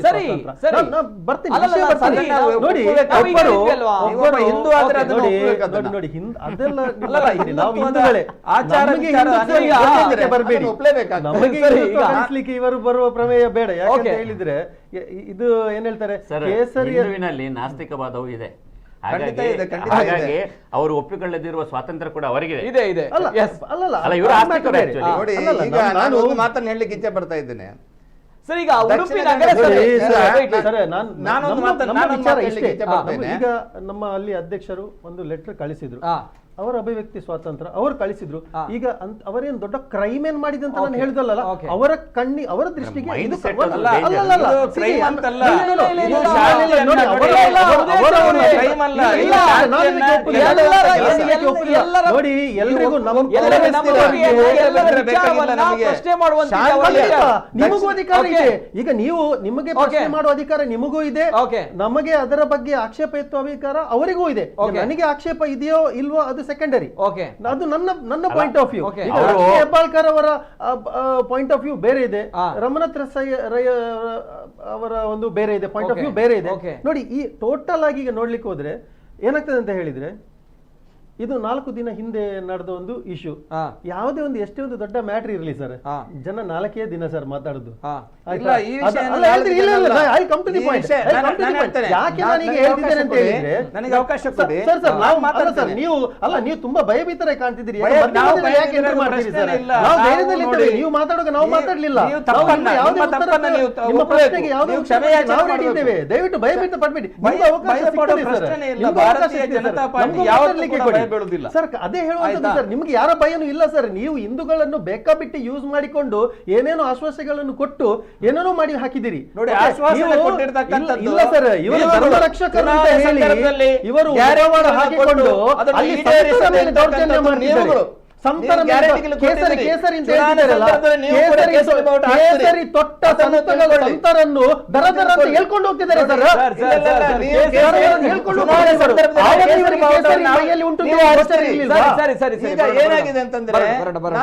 ನಾನು ಒಂದು ಮಾತನ್ನು ಹೇಳಲಿಕ್ಕೆ ಇಚ್ಛೆ ಪಡ್ತಾ ಬರ್ತೇನೆ ಸರ್. Before ಕೇಸರಿ ಬಾವುಟದಲ್ಲಿ ಏನಾದರೂ ಬಿಜೆಪಿ ಚಿಹ್ನೆ ಇದ್ರೆ ನಾವು ಅದನ್ನು ತಪ್ಪಂತ ಹೇಳ್ತಾ ತಪ್ಪೇ, ಅದು ತಪ್ಪೇ. ಇವತ್ತು ನೂರಕ್ಕೆ ದಕ್ಷಿಣ ನೂರು ತಪ್ಪೇ. ಅಲ್ವಾ, ಬಿಜೆಪಿ ಚಿಹ್ನೆ ನೂರಕ್ಕೆ ಇಲ್ಲ. ನೂರು ತಪ್ಪು. ನಿಮ್ಮ ಭಾವನೆ ಅಂತ ಏನಂತಂದ್ರೆ ಇಲ್ಲ, ಇಲ್ಲ, ನೀವು ಇಲ್ಲ ನೋಡಿ, ನೀವು ಇಲ್ಲ ಸೈದೋ ಸೃಷ್ಟಿ ಮಾಡಿ ಇಲ್ಲಿ ಹೇಳ್ಬೇಡಿ ನಮ್ಮ ಸರ್. ಪಕ್ಷದ ಚಿಹ್ನೆ ಇದ್ದು ಅದನ್ನ ಯಶವಂತ್ ಸರ್. ಚೌಡಾರ್ ತಂದು ಕೊಟ್ಟಿದ್ರೆ ಅದು ತಪ್ಪೇ. ತಪ್ಪೇ. ಅದು ತಪ್ಪೇ. ನೋಡೋಣ ನೋಡಿ, ಸರ್, ನಾನು ಈಗಲೇ ಹೇಳುವಂತದ್ದು ಅದು ಸರ್, ನಾನು ತಪ್ಪು. ಈಗಲೇ ಹೇಳ್ತೀನಿ ಸರ್, ಅವರು ಅಲ್ಲಿ ತಪ್ಪು ನಡೆದಿದೋ ಇಲ್ವೋ ಹಾ. ನಾನು ಅದರ ಬಗ್ಗೆ ಇಲ್ಲಿ ಮಾತಾಡ್ಲಿಕ್ಕೆ ಕೂತವಲ್ಲ, ಸ್ಪಷ್ಟತೆ ಇಲ್ಲ. ಸ್ಪಷ್ಟನೆ ನಾನು ಕೊಡ್ಲಿಕ್ಕೆ ಬಂದವಲ್ಲ. ಅದು ಸರ್ಕಾರಕ್ಕೆ ಸಂಬಂಧಪಟ್ಟದ್ದು. ಹಾ. ಅವರು ಅದಕ್ಕೆ ಏನ್ ಬೇಕಾದ್ರೂ ಸ್ಪಷ್ಟನೆ ಕೊಡ್ತಾರೆ. ಅವರು ನಿಜವಾಗಿ ಸರ್ಕಾರಕ್ಕೂ ಒಂದು ನಿಮಿಷ ಸರ್, ಒಂದು ನಿಮಿಷ ಪರ್ಯಾಯಕ್ಕೂ ಸರ್. ಯಾವುದೇ ರೀತಿಯ ಸಂಬಂಧ ಇಲ್ಲ ಅಂತ ಸರ್ ಸರ್ ಹೇಳ್ತಿದ್ದೀರಿ. ಸಂಬಂಧ ಇಲ್ಲ ಅಂತ ನಾನು ಹೇಳ್ತಾ ಇಲ್ಲ ಇದೆ ಸರ್. ಸರ್. ಇದೆ. ಅಲ್ಲಿ ನಡೆದಿರೋ- ಅದೇ ಹೇಳುವಂಥದ್ದು ಸರ್, ಇದೆ. ಖಂಡಿತವಾಗಿ ಇದೆ ಸರ್. ಹಾ. ಅದು ನೋಡಿ, ಸರ್ಕಾರದ ನೋಡಿ ನೋಡಿ. ನೋಡಿ ಈಗ ಏನಾಗ್ತದೆ ಅಂತ ಹೇಳಿದ್ರೆ, ಈಗ DC ಅವರದ ಬಗ್ಗೆ ನಮ್ಮ ಈ ಯಾರು ಅಧ್ಯಕ್ಷರು ಯಾರು ಕಂಪ್ಲೇಂಟ್ ಕೊಟ್ಟಿದ್ದಾರೆ ಅದರ ಬಗ್ಗೆ ನಡೀತದೆ, ಮುಜರಾಯಿ ನಡೀತದೆ. ಇಲಾಖೆ ಯಾವ ಅಡ್ಡರಲ್ಲಿ ಬರ್ತದೆ ಸರ್, ಖಂಡಿತ ಸರ್. ಮುಜರಾಯಿ ಇಲಾಖೆ ಎಲ್ಲ ನಮ್ಮ ದಕ್ಷಿಣ ಕನ್ನಡ ಜಿಲ್ಲೆಯ, ಉಡುಪಿ ಜಿಲ್ಲೆಯ ದೇವಸ್ಥಾನಗಳು ಬರುವಂತದ್ದು ಸರ್. ಸರ್ಕಾರಕ್ಕೆ ಆದರೆ ಬರುವಂತದ್ದು. ಈ particular ಸರ್ಕಾರಕ್ಕೆ ಆ clause, ಒಂದು let it Bhagavad Gita get clarified ಇಡಲಿಕ್ಕೆ ಅಲ್ಲ? ಆಗುದಿಲ್ಲ ಅಂತ ಹೇಳಿದ್ರೆ Sir, let it get ನಿಮಗೆ ನಾನು clarified. ಏನ್ ಹೇಳ್ಬೇಕಂತ ಗೊತ್ತಿಲ್ಲ. ಸರ್, ಇದರ ಸ್ಪಷ್ಟನೆ ಬರ್ಲಿ ಸರ್. ನಾನು ನಾಳೆ ಗೊತ್ತು. ಈ ನಾನು ಒಂದು ಮಾತಾಡ್ತೇನೆ. ಕೇಸ್ ನನಗೊಂದು ಅವಕಾಶ. ಎಷ್ಟೋ ಕೇಸಸ್ Yes, ನಡೆದಿದೆ ನಾನು ಸರ್, ಮಾತಾಡ್ತೇನೆ ಸರ್. ಎಷ್ಟೋ Yes, ನೋಡಿ. ಕೇಸಸ್ ನಡೆದಿದೆ ಸರ್. ಈ ಕೂಡ ಒಂದು ಕೇಸ್ ಕ್ಲಾರಿಫೈ ಆದರೆ ಒಂದು ನಿಮಿಷ. ನಾಳೆ ಸರ್ಕಾರದಿಂದ ಸ್ಪಷ್ಟನೆ ಬಂದರೆ ಇಲ್ಲ ತೊಂದರೆ ಇಲ್ಲ, ನೋಡಿ. DC ಅವರು ಕೇಸರಿ ಫ್ಲಾಗ್ ಹಿಡಿಬಹುದು ಅಂತ ಹೇಳಿ ಒಂದು ಸ್ಪಷ್ಟನೆ ಬಂದ್ರೆ ನಾಳೆ ಮತ್ತೆ ಪ್ರೋಗ್ರಾಮ್ಗೆ ಪ್ರಾಬ್ಲಮ್ ಇಲ್ಲಲ್ಲ ಸರ್. ನೋಡಿ, ನಮ್ಮ ಪಕ್ಷದಿಂದ ಸರ್ಕಾರದಲ್ಲಿ ಯಾರು ಈಗ ಸರ್ಕಾರ ಸರ್- ಎತ್ತುವಾಗಿ ಇಲ್ಲಲ್ಲ ಸರ್. Okay, ಸರಿ, ಸರಿ, ಸರಿ. ಲೆಟ್ ಇಟ್ ಗೆಟ್ ಕ್ಲಾರಿಫೈಡ್ ಅಂತ ನಾನು ಹೇಳುವಂಥದ್ದು. Yes, yes, yes, ನಾವು ಅವಸರ ಮಾಡುದು ಬೇಡ, ನಾವು ದಕ್ಷಿಣ ರಾಜಕೀಯ ಕನ್ನಡ, ಮಾಡುದು ಬೇಡ. ದಕ್ಷಿಣ ಕನ್ನಡ, ಉಡುಪಿ ಜಿಲ್ಲೆ ಹಾ. ಅತ್ಯಂತ ಶಾಂತಿಯುತವಾಗಿರ್ತಕ್ಕಂಥ ಜಿಲ್ಲೆ. ಖಂಡಿತವಾಗ್ಲು. ಯಾಕಂತಂದ್ರೆ ಶಾಂತಿ ನಮ್ಮ ಪ್ರಿಯರು ಇರುವ ಹಾ, ಜಿಲ್ಲೆ. ಹಾ. ಶಾಂತಿಯುತವಾಗಿ ಇಲ್ಲಿ ಏನಾಗ್ತಂತಂದ್ರೆ 100ರಲ್ಲಿ 90 ಭಾಗ ಜನ ನಮ್ಮ ಆಚಾರ ವಿಚಾರವನ್ನ ಒಪ್ತಾರೆ. ಕರೆಕ್ಟ್. ಒಂದು ದೇವಸ್ಥಾನದ ಜಾತ್ರೆ ಆದ್ರೆ ಅದಕ್ಕೆಲ್ಲರೂ ಕೂಡ ಅಲ್ಲಿ ಹೋಗ್ತಾರೆ. ಸರ್ವ ಧರ್ಮದವರು ಹೋಗುವಂತ ಕಾರ್ಯಕ್ರಮ ಕೂಡ ಇದೆ. ಈ ಭಾರತೀಯ ಜನತಾ ಪಾರ್ಟಿ ಸರ್ವ ಧರ್ಮವನ್ನು ಕೂಡ ಪ್ರೀತಿಸಿಕೊಂಡು ಹೋಗ್ತಾ ಇದೆ. ಎಲ್ಲಿ ಕೂಡ ಸರ್, ಈಗ ಅಲ್ಲಿ ಉಡುಪಿ ಬರ್ತೇನೆ ಸರ್. ಅಲ್ಲ, ಸರ್, BJP ಉಡುಪಿ ಇದ್ದು ಸರ್ವ ಧರ್ಮರನ್ನು ಪ್ರೀತಿಸ್ಕೊ ಸರ್. ನಂದೊಂದು ಆಕ್ಷೇಪ ಇದೆ ಸರ್, ಒಂದೇ ಒಂದು ಸರ್. ಈ ಯಶ್ಪಾಲ್ ಸುವರ್ಣರವರು ಮುಸಲ್ಮಾನರು ಕೊಡುವಂತಹ ಒಂದು ಹೊರೆ ಕಾಣಿಕೆಯನ್ನು ತರಬಾರ್ದು ಅಂತ ಹೇಳುವಂತದ್ದು ಮಾಡಿದಾರಲ್ಲ, ನ್ಯೂಸ್ ಅಲ್ಲಿ ಆಗಿದೆ ಅಲ್ಲ ಸರ್. ಹಾಗಾದ್ರೆ ಇದು ಸರ್ವಧರ್ಮವನ್ನು ಪ್ರೀತಿಸುವ ಆಚಾರ ವಿಚಾರಗಳಿದೆ ನೋಡಿ. ಹಿಂದೂ ಮುಸಲ್ಮಾನರು ಇಷ್ಟರವರೆಗೆ ಹೊರೆ ಕಾಣಿಕೆ ಕೊಡ್ತಿದ್ರು, ಈ ಸರಿಯಿಂದ ಅವರು ಹೊರೆ ಕಾಣಿಕೆ ತರಬಾರ್ದು ಅಂತ ಹೇಳಿ. ಹಾಗಾದ್ರೆ ಇವರ ಯಾವ ಸರ್ವಧರ್ಮದ ಹೊರೆ ಕಾಣಿಕೆ ತರುವುದಕ್ಕೆ ಹೊರೆ ಅಡ್ಡಿ ಇಲ್ಲ. ಕಾಣಿಕೆ ಆದ್ರೆ ತರಬಾರ್ದು ಅವರ ಅಂತ ಹೇಳಿಲ್ಲ. ಧರ್ಮದ ಕೆಲವೊಂದು ಆಚಾರ ಆಚರಣೆ ನೋಡಿ, ನಮ್ಮ ಧರ್ಮಕ್ಕೆ ಸರ್ ಈ PR ಕೂಟ ಕೂಡ ನೋಡಿ, ಮಾಡಿದ್ದಾರೆ ಉಡುಪಿ ಮಠದಲ್ಲಿ ನೋಡಿ, ಸರ್ವಧರ್ಮವನ್ನು ಹಿಂದೂ ಪ್ರತಿಪಾದಿಸುವ ಧರ್ಮಕ್ಕೆ ಇವರಿಗೆ ಈಗ ಬಂದು ಎಲ್ಲ ಚೇಂಜ್ ಮಾಡುದು ಅಂತ ಹೇಳಿದ್ರೆ ಅರ್ಥ ಇಲ್ವಲ್ಲ ಸರ್? ನೋಡಿ, ಹಿಂದೂ ಧರ್ಮಕ್ಕೆ ಅದರದೇ ಆದ ಇರುವಂತದ್ದು ಸಹಜ. ಆದ್ರೆ ಈಗ ಸರ್ಕಾರ, ನಾನು ಹೇಳ್ತೇನೆ, ಸರ್ಕಾರ ಈಗ ಎಲ್ಲದಕ್ಕೂ ಕಡಿವಾಣ ಹಾಕ್ತಾ ಇದೆ.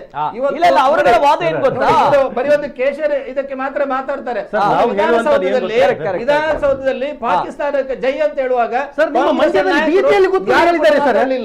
ಒಬ್ಬರೇ ಮಂಡ್ಯದಲ್ಲಿ ಬೀದಿಯಲ್ಲಿ ಕೂತ್ಕೊಂಡು ಹೇಳಿದ್ದಾರೆ ಸರ್. ಒಬ್ಬರೇ ಕಾಂಗ್ರೆಸ್ ಅವರು ಮಾತಾಡಿಲ್ಲ. ನಾವು ಕೇಸರಿ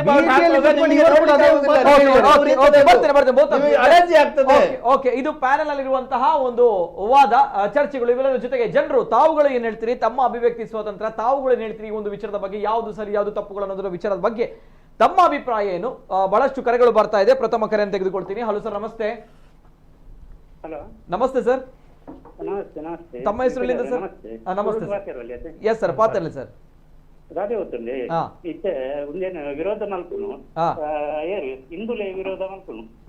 ಓಕೆ, ಅದು ಪಕ್ಷ ಉಲ್ಲಪ್ಪಾಡೆ ಇದು ಮಲ್ಪುನು ಹಿಂದುಲೆ ಇಂಕುಲು ಈತ್ ಕಾರ್ಯಕ್ರಮ ತೂವಂದುಲ್ಲ ಆರು ಉದಯರು ಪ್ರತಿ ಒಂಜೆಕ್ಲ ಒಂಜಿ ನಮ್ಮ ಹಿಂದುಲ್ನ ಪೊನ್ನುಲ್ನ ಅವಡು ಪೆತ್ತದ ವಿಷಯ ಅವಡು ಪ್ರತಿ ಒಂಜೆಕ್ಲ ನಮ್ಮ ವಿರೋಧನೆ ಮಲ್ಪಾತಿರೋರು ದಾಗಾರು ಯಾಕಂದ್ರೆ ಬೇತ ಧರ್ಮ ಗೋಲಿಯದ ಏರ್ ಮಾರ್ರೆ ಎಸ್ ಸರ್. ಇತ್ತೆ ಈ ಧ್ವಜದ ವಿಚಾರಕ್ಕೆ ಬರಲಿ ಸರ್. ಇತ್ತೆ ಧ್ವಜದ ವಿಚಾರ ಅವರು ಯಾವ್ದಾದ್ರು ಕ್ಲಿಪ್ಪಿಂಗ್ ಕೊಡ್ಲಿ, ನಾನು ಹಿಂದೂ ವಿರೋಧದ ವಿರುದ್ಧ ಮಾತಾಡಿದ ಯಾವ್ದು ಕ್ಲಿಪ್ಪಿಂಗ್ ಕೊಡ್ಲಿ. ಅವರು ಸುಮ್ನೆ ಗಾಳಿಯಲ್ಲಿ ಹಿಂದೂ ವಿರೋಧ ಚಟುವಟಿಕೆ ಧರ್ಮದಲ್ಲಿ ಅನಾಚಾರ ಸ್ವಾಮಿ. ನೀವು ಈಗ ಬೇತ ಜಾತಿದಗಳು ನಮ್ಮ ಧರ್ಮದ ಇನ್ಸಲ್ಟ್ ಮಾಡ್ಕೊಂಡು ಮಲ್ಲಿದ್ದಿ ಒಂದಿಷ್ಟು ನೀವು 3 ಜನ ಗುರುಜಿನಗಳು ಹಿಂದೂ ಧರ್ಮದಗಳು. Okay okay okay yes. ನೋಡಿ, ನಮ್ಮಲ್ಲಿ ಈಗ ಯಕ್ಷಗಾನ ಮಾಡುವುದಕ್ಕೆ ತಡೆ ಹಾಕಿದ್ದಾರೆ, ಅದಕ್ಕೆ ಟೈಮ್ ಕೊಟ್ಟಿದ್ದಾರೆ. ಒಂದು ಭೂತದ ಕೋಲ ಹಾಕ್ಬೇಕಾದ್ರೂ ಬಹಳಷ್ಟು ಕಡಿವಾಣಗಳು ಹಾಕ್ತಾರೆ. ಒಂದು ಜಾತ್ರೆ ಆಗಬೇಕಾದ್ರೂ ಕೂಡ ಅದಕ್ಕೆ ಕಡಿವಾಣ ಹಾಕ್ತಾರೆ.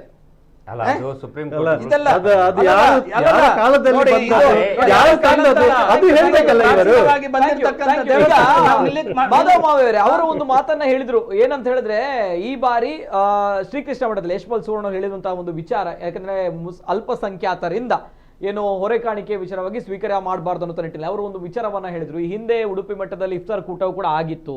ಸೊ ಅಂತಹ ಪರಿಸ್ಥಿತಿ ಇದ್ದಂತಹ ಕಾಲಘಟ್ಟ ಇತ್ತು. ಆದ್ರೆ ತಮ್ಮ ಕಾಲಘಟ್ಟದಲ್ಲಿ ಈ ರೀತಿ ಎಲ್ಲವೂ ಕೂಡ ಬದಲಾಗ್ತಾ ಇದೆ. ಅಂದ್ರೆ ಎಲ್ಲದಕ್ಕೂ ಕೂಡ ಕಡಿವಾಣ ಹಾಕ್ತಾ ಇದ್ರಿ, ಪಕ್ಕ ಪೊಲಿಟಿಕಲ್ ಮೈಂಡೆಡ್ ಅಂತ ಹೇಳಿ ಅವರು ಹೇಳ್ತಾ ಇರುವಂತದ್ದು. ಈಗ ದಟ್ಸ್ ವೈ ನಾವುಗಳು ಇದನ್ನ ರಾಜಕೀಯ ರಹಿತವಾಗಿ ನೋಡಬೇಕು. ಭಾರತೀಯ ಜನತಾ ಪಾರ್ಟಿ ಯಾವತ್ತೂ ಕೂಡ ಅನ್ಯ ಧರ್ಮದವರನ್ನ ದ್ವೇಷ ಮಾಡುವುದೇ ಇಲ್ಲ. ಒಂದು ವೇಳೆ ಅನ್ಯ ಧರ್ಮವನ್ನು ದ್ವೇಷ ಮಾಡ್ತಾ ಇದ್ದಾರೆ, ಅಬ್ದುಲ್ ಕಲಾಂ ಜಿ ಅವರು ರಾಷ್ಟ್ರಪತಿ ಆಗ್ತಾ ಇದ್ದಾರೆ, ರಾಷ್ಟ್ರಪತಿ ಆಗ್ತಾ ಇದ್ರ ಅಲ್ವಾ? ಅದು ಮೇನ್ ಪಾಯಿಂಟ್. ಮತ್ತೆ ಇಲ್ಲಿಯ ವ್ಯವಸ್ಥೆಯನ್ನು ನಾವು ಮಾತಾಡೋಣ. ಈ ದಕ್ಷಿಣ ಕನ್ನಡ ಜಿಲ್ಲೆಯಲ್ಲಿ, ಈ ರಾಜ್ಯದಲ್ಲಿ ಬಿಜೆಪಿ ಸರ್ಕಾರ ಇರುವಾಗ, ಸನ್ಮಾನ್ಯ ಯಡಿಯೂರಪ್ಪರು ಮುಖ್ಯಮಂತ್ರಿ ಆಗಿರುವಾಗ ಅಲ್ಪಸಂಖ್ಯಾತರ ಅಭಿವೃದ್ಧಿ ನಿಗಮ ಮಾಡಿರ್ತಕ್ಕಂಥವ್ರದ್ದು ಯಾರು ಸ್ವಾಮಿ?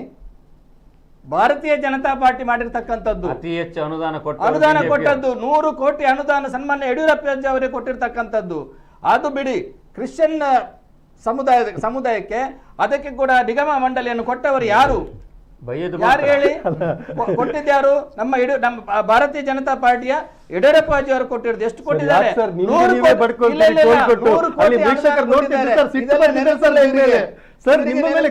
ಇವರಿಗೆ ಏನ್ ಗೊತ್ತಾ, ಒಂದೇ ಅವರಿಗೆ ಕೇಸರಿ ಧ್ವಜ ಅವರಿಗೆ ಅಲರ್ಜಿ. ಅದು ಬಿಟ್ಟರೆ ಬೇರೆ ಏನಿಲ್ಲ.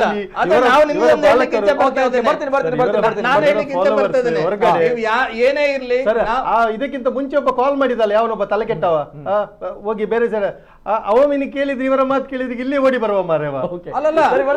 ಬರೋದಲ್ಲ ನೋಡಿ, ನಾವು ಇರ್ತಕ್ಕಂಥದ್ದನ್ನು ನಾವು ಮಾಡೋದು. ಭಾರತೀಯ ಜನತಾ ಪಾರ್ಟಿ ಶಿಸ್ತುಬದ್ಧವಾಗಿ ಎಲ್ಲಿ ಕೂಡ ಎಲ್ಲಾದ್ರೂ ನೋಡಿ, ದರ್ಗದಲ್ಲಿ ಕಾರ್ಯಕ್ರಮ ಆಗುವಾಗ ಕೂಡ ನಾವು ಯಾರು ಕೂಡ ಹಿಂದೂಗಳು ವಿರೋಧ ಮಾಡೋದಿಲ್ಲ. ಯಾಕಂದ್ರೆ ಆ ಧರ್ಮದ, ಆ ಸಂಸ್ಕೃತಿ, ಆಚಾರ ವಿಚಾರ. ಇವಾಗ ಚರ್ಚೆಗಳಿರ್ತದೆ, ಅಲ್ಲಿ ಯಾವುದೇ ಕಾರ್ಯಕ್ರಮ ಆಗುವಾಗಲೂ ಯಾರಾದರೂ ನಮ್ಮ ಬಿಜೆಪಿಯ, ನಮ್ಮ ಜಿಲ್ಲೆಯ ಅಥವಾ ರಾಜ್ಯದ ನಾಯಕರು ಯಾವುದಾದ್ರೂ ಒಂದು ರಾಂಗ್ ಸ್ಟೇಟ್ಮೆಂಟ್ ಕೊಟ್ಟಿದ್ದಾರಾ? ಈ ರಾಂಗ್ ಸ್ಟೇಟ್ಮೆಂಟ್ ಕೊಡೋದು ಯಾರು? ನಮ್ಮ ದಕ್ಷಿಣ ಕನ್ನಡ ಜಿಲ್ಲೆಯ ನಾಯಕರು ಕೊಡೋದು. ಇವತ್ತು ಒಂದು ರೀತಿಯಲ್ಲಿ ಏನಾಗಿದೆ, ಇವತ್ತು ಅಶಾಂತಿಯ ವಾತಾವರಣ ಸೃಷ್ಟಿ ಮಾಡೋದು ಯಾರು ಮಾಡ್ತಾ ಇರೋದು? ಕಾಂಗ್ರೆಸ್ ಅವರು ಮಾಡ್ತಾ ಇರೋದು. ಇವತ್ತು ವಿಧಾನಸೌಧದಲ್ಲಿ ಕೂಡ ಹೇಳ್ತಾರೆ ಅಲ್ಲ, ನಾವು ಆ ಒಂದು ಸುಮ್ಮನೆ ಅಂತ ಹೇಳಿದ್ರೆ ವಿಧಾನಸೌಧ accept ಹೇಳ್ತಾರೆ, ಮಾಡೋದಲ್ಲ. ದಕ್ಷಿಣ ಕನ್ನಡ ಜಿಲ್ಲೆಯವರು ಬರ್ತೀನಿ. ಜಿಲ್ಲೆಯವರು ಬೆಂಕಿಯನ್ನು ಹಚ್ಚುವಂತ Okay, ಬರ್ತೀನಿ, ಬರ್ತೀನಿ. ಒಬ್ಬ ಸಚಿವ ಹೇಳ್ತಾರೆ, ಇಲ್ಲ, ಒಬ್ಬ ಇಲ್ಲ. ಸಚಿವರು ಹೇಳ್ತಾರೆ. ಇಲ್ಲ, ನಂದೊಂದು ಇದಕ್ಕೊಂದು ಅದು ಆಕ್ಷೇಪ ತಪ್ಪಲ್ವಾ ಇದೆ. ಅದು? ಅದು ಇಲ್ಲಿ ತಪ್ಪಲ್ವಾ? ದಕ್ಷಿಣ ಕನ್ನಡದಲ್ಲಿ ಸದ್ಯಕ್ಕೆ ಕಾಂಗ್ರೆಸ್ ಸರ್ಕಾರದಿಂದಲೇ ಒಂದು ಸ್ವಲ್ಪ ಶಾಂತಿ ಉಳಿದಿದೆ ಅಂತ ಹೇಳ್ಬೋದು. ಓಕೆ ಎಸ್ ಸರ್ ಬರ್ತೀನಿ. ಮತ್ತೊಂದು ಕರೆ ಇದೆ. ಹಲೋ ಸರ್, ಇಬ್ರು ನಮಸ್ತೆ. ಅಧಿಕಾರಿಗಳು ಬಂದದ್ರಿಂದಾಗಿ. ಹಲೋ, ನಮಸ್ತೆ ಸರ್, ತಮ್ಮ ಅಲ್ಲಲ್ಲ, ಹೆಸರು ಕಾಂಗ್ರೆಸ್ ಇಂದಂತಲ್ಲ, ಕಾಂಗ್ರೆಸ್ ಅಧಿಕಾರಿ ನಮ್ಮ ಅಧಿಕಾರಿ ಬಂದಿರತಕ್ಕಂಥವರು ಶಿಷ್ಟಾಚಾರವನ್ನ ಪಾಲನೆ ಮಾಡಿದ್ದಕ್ಕೆ ಮಾತ್ರ ಇವತ್ತು ಶಾಂತಿ ವಾತಾವರಣ ನಿರ್ಮಾಣ ಆಗಿದೆ. ಮತ್ತೊಂದು ಕರೆ ಇದೆ. ಹಲೋ ಸರ್, ನಮಸ್ತೆ. ತಮ್ಮ ಹೆಸರಿನಿಂದ ಸರ್? ನಾನು ಸಾಯಿನಾಥ್ ಬೋಳು. ಸಾಯಿನಾಥ್ ಅವರು, ನಮಸ್ತೆ ಸಾಯಿನಾಥ್ ಅವರು, ಮಾತಾಡಿ ಸರ್. ಏನಿಲ್ಲ, 3 ಜನರಿಗೆ ಸಹ ಧನ್ಯವಾದ, ನಿಮ್ಗೆ ದೊಡ್ಡ ಧನ್ಯವಾದ. Yes sir. ಎಂತಂತ ಹೇಳಿದ್ರೆ ಮೀಡಿಯಾದಲ್ಲಿ ನಮ್ಗೆ ಒಂದು ಯಾವತ್ತಾದ್ರೂ ಒಂದು ಮಾತಾಡ್ಲಿಕ್ಕೆ ಒಂದು ಅವಕಾಶ ಕೊಡ್ತಿರಲ್ಲ, ಅದಕ್ಕೆ ಅದು ಖುಷಿ. ಓಕೆ. ಆದ್ರೆ ನನ್ನ ಒಂದು ಕಾಂಗ್ರೆಸ್ ವಕ್ತಾರ ಹತ್ರ ಉದಯ್ ಆಚಾರ್ಯ ಅವರ ಹತ್ರ ಒಂದು ಮಾತು, ನಾನೊಂದು 1.5 ವರ್ಷ ಮುಂಚೆ ಅವರಿಗೊಂದು ಕಾಲ್ ಮಾಡಿದ್ದೆ ನಿಮ್ಮ ಮೀಡಿಯಾದಲ್ಲಿ. ನಂಗೆ ಮಕ್ಕಳಿಲ್ಲ, ಅಂತ ಇಲ್ಲ, ಮನೆ ಇಲ್ಲ. ಅವರೊಂದು ಕಾಲ್ ತೆಗಿತೇನೆ, ನಿಮ್ಮ ಹತ್ರ ನನ್ನ ನಂಬರ್ ತಗೊಳ್ತೇನೆ ಅಂತ ಹೇಳಿದ್ದಾರೆ. ಇವತ್ತಿನವರೆಗೆ ನಂಗೆ ಅವರದ್ದು ಒಂದು ಕಾಲ್ ಬರ್ಲಿಲ್ಲ. ಅಲ್ಲ, ನಾನು ಅವರನ್ನು ದೂರದಲ್ಲ, ಅವರು ಮಾತಾಡೋದ್ರಲ್ಲಿ ಜನಪ್ರತಿನಿಧಿ ಅಲ್ಲಲ್ಲ. ಅಲ್ಲಲ್ಲ. ಮತ್ತೆ ನಾನು ಒಂದು ಸರ್ ಉದಯ ಸರಿಗೆ ಹೇಳುದು ಎಂತಂತ ಹೇಳಿದ್ರೆ, ಸರ್ ಯಾವುದೇ ಆಗ್ಲಿ ನಮ್ಮ ಧರ್ಮವನ್ನು ನಾವು ಇಟ್ಕೊಳ್ಬೇಕು, ಇಲ್ಲಾದ್ರೆ ಇದು ಬಿಸಾಡಿದಾಗೆ, ಇದು ಚೆಂಡನ್ನು ಬಿಸಾಡಿದಾಗೆ. ನಾನು ನಿಮ್ಮ ಹತ್ರ 1.5 ವರ್ಷ ಮುಂಚೆ ಇದು ಸರಿ ಈಗ ಯತಿನ್ ಸರ್ ಈಗ ನಿಮ್ಗೆ ಹೇಳಿದ್ದೇನೆ, ನನಗೆ ಮಕ್ಕಳಿಲ್ಲ, ಮನೆ ಇಲ್ಲ. ಆದ್ರೆ ಒಂದು ಎಂತಂತ ಹೇಳಿದ್ರೆ ವಯಸ್ಸಾಗ್ತಾ ಬಂದಿದೆ. ಅದಕ್ಕೆ ನೀವು ಹೇಳಿದ್ರೆ ಅವರ ಒಂದು ನಂಬರ್ ಕಲೆಕ್ಟ್ ಮಾಡಿ ನಂಗೆ ಕೊಡಿರಿ, ನಾನು ಅವರ ಹತ್ರ ಮಾತಾಡಿ ಅಂತ ಅವರದ್ದು ಬಗೆಯನ್ನು ಹರಿಸ್ತೇನೆ ಅಂತ. ಸರಿ, ಇದು ಆಗದೆ ಇಲ್ಲ sir, after that Yatin sir ದಯಮಾಡಿ ಇಲ್ಲ ಆಮೇಲೆ ಎಲ್ಲೋ ಒಂದು ನೋಡಿ, ನಾವೆಲ್ಲರೂ ಕೂಡ ಮನುಷ್ಯರು, ಕೆಲವು ಕಾರಣಗಳಿಂದ ನಾವುಗಳು ಏನೋ ವೈಯಕ್ತಿಕ ಜೀವನದಲ್ಲಿ ಬ್ಯುಸಿ ಆಗಿರ್ತೀವಿ. ಸೊ ಹಾಗಿದ್ದಾಗ ಆ ರೀತಿ ಇದ್ರೆ ನನ್ಗೆ ನೀವು ರಿಮೈಂಡ್ ಮಾಡ್ತಾ ಇದ್ರೆ ನಾನು ಅವರ ಕಾಂಟ್ಯಾಕ್ಟ್ ನಂಬರ್ ತಗೊಳ್ಬಹುದು. ಇಲ್ಲ, ನನ್ಗೆ ನೀವು ರಿಮೈಂಡ್ ಮಾಡ್ತಾ ಇದ್ರೆ ನಾನಾದ್ರೂ ಹೇಳ್ತಾ ಇದ್ದೆ ಅಷ್ಟೇ, ಬಿಟ್ರೆ ಆಗುವಂತ ಕೆಲಸಗಳನ್ನ ಮಾಡ್ತಾ ಇದ್ದಾರೆ. ನೋ ಡೌಟ್ ಅವರು ಮಾಡ್ತಾ ಇದ್ದಾರೆ ಸರ್. ನಾನು ಯಾವತ್ತು ಹೃದಯ ಪೂರ್ವಕವಾಗಿ ನಂಬಿಕೆ ಇದ್ದೇನೆ. ಆದ್ರೆ ಅವರು ನಿಮ್ಮ ಹತ್ರ ನಂಬರ್ ತಗೊಳ್ತೇನೆ ಅಂತ ಹೇಳಿದ್ದು ಅಷ್ಟೇ. ಇಲ್ಲ ಸರ್, ಎನಿವೇ ಸರ್ 2 ವರ್ಷದ ಬಳಿಕ ಈಗ ಹೇಳ್ತಿದ್ದೆ. ಅಂದ್ರೆ ರಾತ್ರಿ ಹೊತ್ತು ಕಣ್ಣು ಕಾಣುದಿಲ್ಲ, ನಾನು ಡ್ರೈವಿಂಗ್ ಅಲ್ಲಿ ಇರುವನು. ಸರಿ, ನೋಡುವ. ರಾತ್ರಿ ಹೊತ್ತು ಕಣ್ಣು ಕಾಣುದಿಲ್ಲ. ಈಗ LED ಲೈಟ್ ದುಡಿಲಿಕ್ಕೆ ಹೋಗ್ಬೇಕು, ಬೇರೆ ವ್ಯಾಪ್ತಿ ಇಲ್ಲ, ಅಷ್ಟೇ ವಿಷಯ. ಸರಿ, ಈಗ ಅವರಿಗೆ ಆ ಟೈಮ್ ಅಲ್ಲಿ ಹೇಳಿದ್ದೇನೆ. ಓಕೆ ಸರಿ, ಇದನ್ನ ಸಾಲ್ವ್ ಮಾಡಕ್ಕಾಗುತ್ತಾ ನೋಡೋಣ. ಅಲ್ಲಲ್ಲ, ದಯವಿಟ್ಟು ಕ್ಷಮಿಸಬೇಕು. ಅವರೊಂದು ಸಿಕ್ಬೇಕು. ಯಾಕೆಂತ ಹೇಳಿದ್ರೆ ನಂಗೆ ಅವರು ಸಿಕ್ಕಿದ್ರೆ ನಾನು ಅವರ ಹತ್ರ ಒಳ್ಳೆಯಿಂದ ಮಾತಾಡ್ತೇನೆ. ಒಂದೇ ಒಂದು ನಿಮಿಷ. ಕಾಂಗ್ರೆಸ್ ಅಲ್ಲಲ್ಲ, ದಯವಿಟ್ಟು ಯಾವ್ದಲ್ಲ, ನಾನು ನನ್ನ ಧರ್ಮದಲ್ಲಿ ದುಡ್ದವನು. ಅಲ್ಲಲ್ಲ, ದಯವಿಟ್ಟು ಒಂದೇ ಒಂದು ನಿಮಿಷ. ನಿಮ್ಮ ಒಂದು ಪರ್ಮಿಷನ್ ಮೇರೆಗೆ ಜಸ್ಟ್ ಇದಕ್ಕೊಂದು ರೆಸ್ಪಾಂಡ್ ಮಾಡ್ತಾನೆ, ನಿಮ್ಮ ಪರ್ಮಿಷನ್. ಒಂದೇ ಒಂದು ನಿಮಿಷ, ದಯವಿಟ್ಟು ಕ್ಷಮಿಸ್ಬೇಕು. ಯಾಕಂತ ಹೇಳಿದ್ರೆ ನೋಡಿ, ನಮ್ಗೆ ಬಹಳಷ್ಟು ಕರೆಗಳು ಬರ್ತವೆ ಸಹಾಯ ಕೇಳಿಕೊಂಡು. ನಾವು ಎಲ್ಲರನ್ನು ಅಟೆಂಡ್ ಮಾಡ್ಲಿಕ್ಕೆ ಆಗುದಿಲ್ಲ ಅಂತ ಹೇಳಿ ಅಲ್ಲ, ಆದ್ರೆ ಇಲ್ಲಿ ಕೂಡ ಕಳೆದ ಬಾರಿ ನೀವು ಒಂದು 2-3 ನಂಬರ್ ಕೊಟ್ಟಿದ್ದೀರಿ, ನಾವು ಅವರನ್ನು ಹೋಗಿ ಅಟೆಂಡ್ ಮಾಡಿದ್ದೇವೆ. ನಾನು ನಿಜವಾಗಿಯೂ ಚಿರಋಣಿ. ಅವರು ನಮ್ಮ ಮೇಲೆ ಒಂದು ನಂಬಿಕೆ ಇಟ್ಟಿದ್ದಾರೆ. ಖಂಡಿತವಾಗಿಯೂ ನನ್ನಲ್ಲಿ ಆಗುವಂತಹ ಒಂದು ಇದನ್ನು ಮಾಡ್ತೇವೆ. ನೀವು ಇದು ಬೇಕಿದ್ರೆ ಇವರಿಗೆ ಆಫ್ ದಿ ಲೈನ್ ಅವರ ನಂಬರ್ ಒಂದು ತೆಗ್ದಿಡಿ, ನೋಡುವ ನನ್ನ ಸೈಡಿಂದ ಏನ್ ಮಾಡ್ಲಿಕ್ಕೆ ಆಗ್ತದೆ ನೋಡುವ. ನನ್ನಿಂದ ದೇವರೇನಾದ್ರು ಶಕ್ತಿ ಕೊಟ್ಟಿದ್ರೆ ಅವರಿಗೆ ಒಂದು ಸಹಾಯ ಮಾಡೋದು ಖಂಡಿತವಾಗಿಯೂ ನಾನು ಮಾಡ್ತೀನಿ. ಅದೇ ನೋಡಿ, ಒಂದು ನಂಬರ್ ಒಂದು ತಕೊಂಡು ನೋಡಿ ಒಂದು. Yes thank you Yatin sir. ಏನ್ ಗೊತ್ತಾ, ಒಂದು ಕಾರ್ಯಕ್ರಮ ಆದ್ಮೇಲೆ ನೀವು ಫೋನ್ ಮಾಡಬೇಕು. ಈ ಒಂದು ಪ್ರೋಗ್ರಾಮ್ ಆದ್ಮೇಲೆ ನೀವು ಒಂದು ಫೋನ್ ಮಾಡಬೇಕು ನಮ್ಗೆ. ನಾವು ಅದೇ ಫ್ಲೋ ಅಲ್ಲಿ ಇರ್ತೇವೆ. ಓಕೆ, ವಾಟ್ಸ್ಆಪ್ ಗ್ರೂಪ್ ನಲ್ಲಿ ಮೆಸೇಜ್ ಪಾಸ್ ಆದಾಗೆ ಮತ್ತೆ ಎಂತದ್ದು ನೆನಪಿಲ್ಲ. ನಮ್ಮಿಂದ ಕೂಡ ತಪ್ಪಾಗುತ್ತೆ, ನಾನು ಒಪ್ಕೊಳ್ತೀನಿ. ನಮ್ಮಿಂದ ಕೂಡ ತಪ್ಪಾಗುತ್ತೆ. ಬಹಳಷ್ಟು ಕರೆಗಳು ಬಂದಾಗ ನಮಗೆ 3ನೇ ಕ್ಲಾಸ್ ಅಲ್ಲಿ ಮತ್ತೆ ನಮ್ಗೆ ಹೆಡ್ ಮಾಸ್ಟರ್ ನೀನು ಹೋಗಪ್ಪ ಅಂದ್ರೆ ಹಿಂದೆ ಬೆಂಚ್ ಅಲ್ಲಿ ಭಾರ ಜಾಸ್ತಿ. Okay sir, thank you sir, ಧನ್ಯವಾದ ಸರ್ ಯತಿನ್ ಸರ್, ಧನ್ಯವಾದ. ಆಫ್ಟರ್ ದ ಪ್ರೋಗ್ರಾಮ್ ನೀವು ಕರೆ ಮಾಡಿ, ನಾವು ನಿಮ್ಮ ನಂಬರ್ ನ ಕರೆಕ್ಟ್ ಮಾಡ್ತೀವಿ. Thank you sir.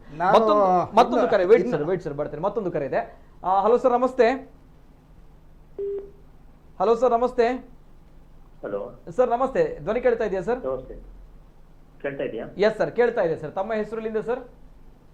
ನಮಸ್ತೆ, ನಾನು ದಿನೇಶ್ ಮೆಂಡನ್ ಅಂತ ಹೇಳಿ ಉಡುಪಿಯಿಂದ. ನಮಸ್ತೆ ನಮಸ್ತೆ ದಿನೇಶ್ ಅವರೇ, ನಮಸ್ತೆ ಸರ್. ಮಾತಾಡಿ ಸರ್. ತಾವು ಮಾತಾಡಬೇಕಾಗಿರುವಂತಹ ವಿಚಾರವೇ ಉಡುಪಿಯಲ್ಲಿ ಆಗಿರುವಂತ ಜೊತೆಗೆ ಕೇಸರಿ ಫ್ಲಾಗ್. ಎಸ್ ಸರ್, ಹೇಳಿ ಸರ್.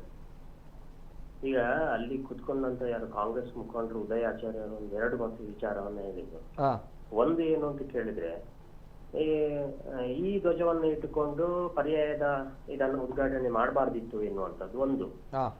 ಎರಡನೇದು, ಯಶ್ಪಾಲ್ ಸುವರ್ಣ ಅವರು ಅದಕ್ಕೆ ವಿರೋಧ ಮಾಡಬಾರ್ದಿತ್ತು, ಯಾವುದು ಮುಸಲ್ಮಾನರು ಕೊಡುವಂತ ಹೊರೆ ವಿರೋಧ ಮಾಡಬಾರ್ದಿತ್ತು, ನಾವು ತಗೊಳ್ಬೇಕಿತ್ತು ಎನ್ನುವಂಥದ್ದು.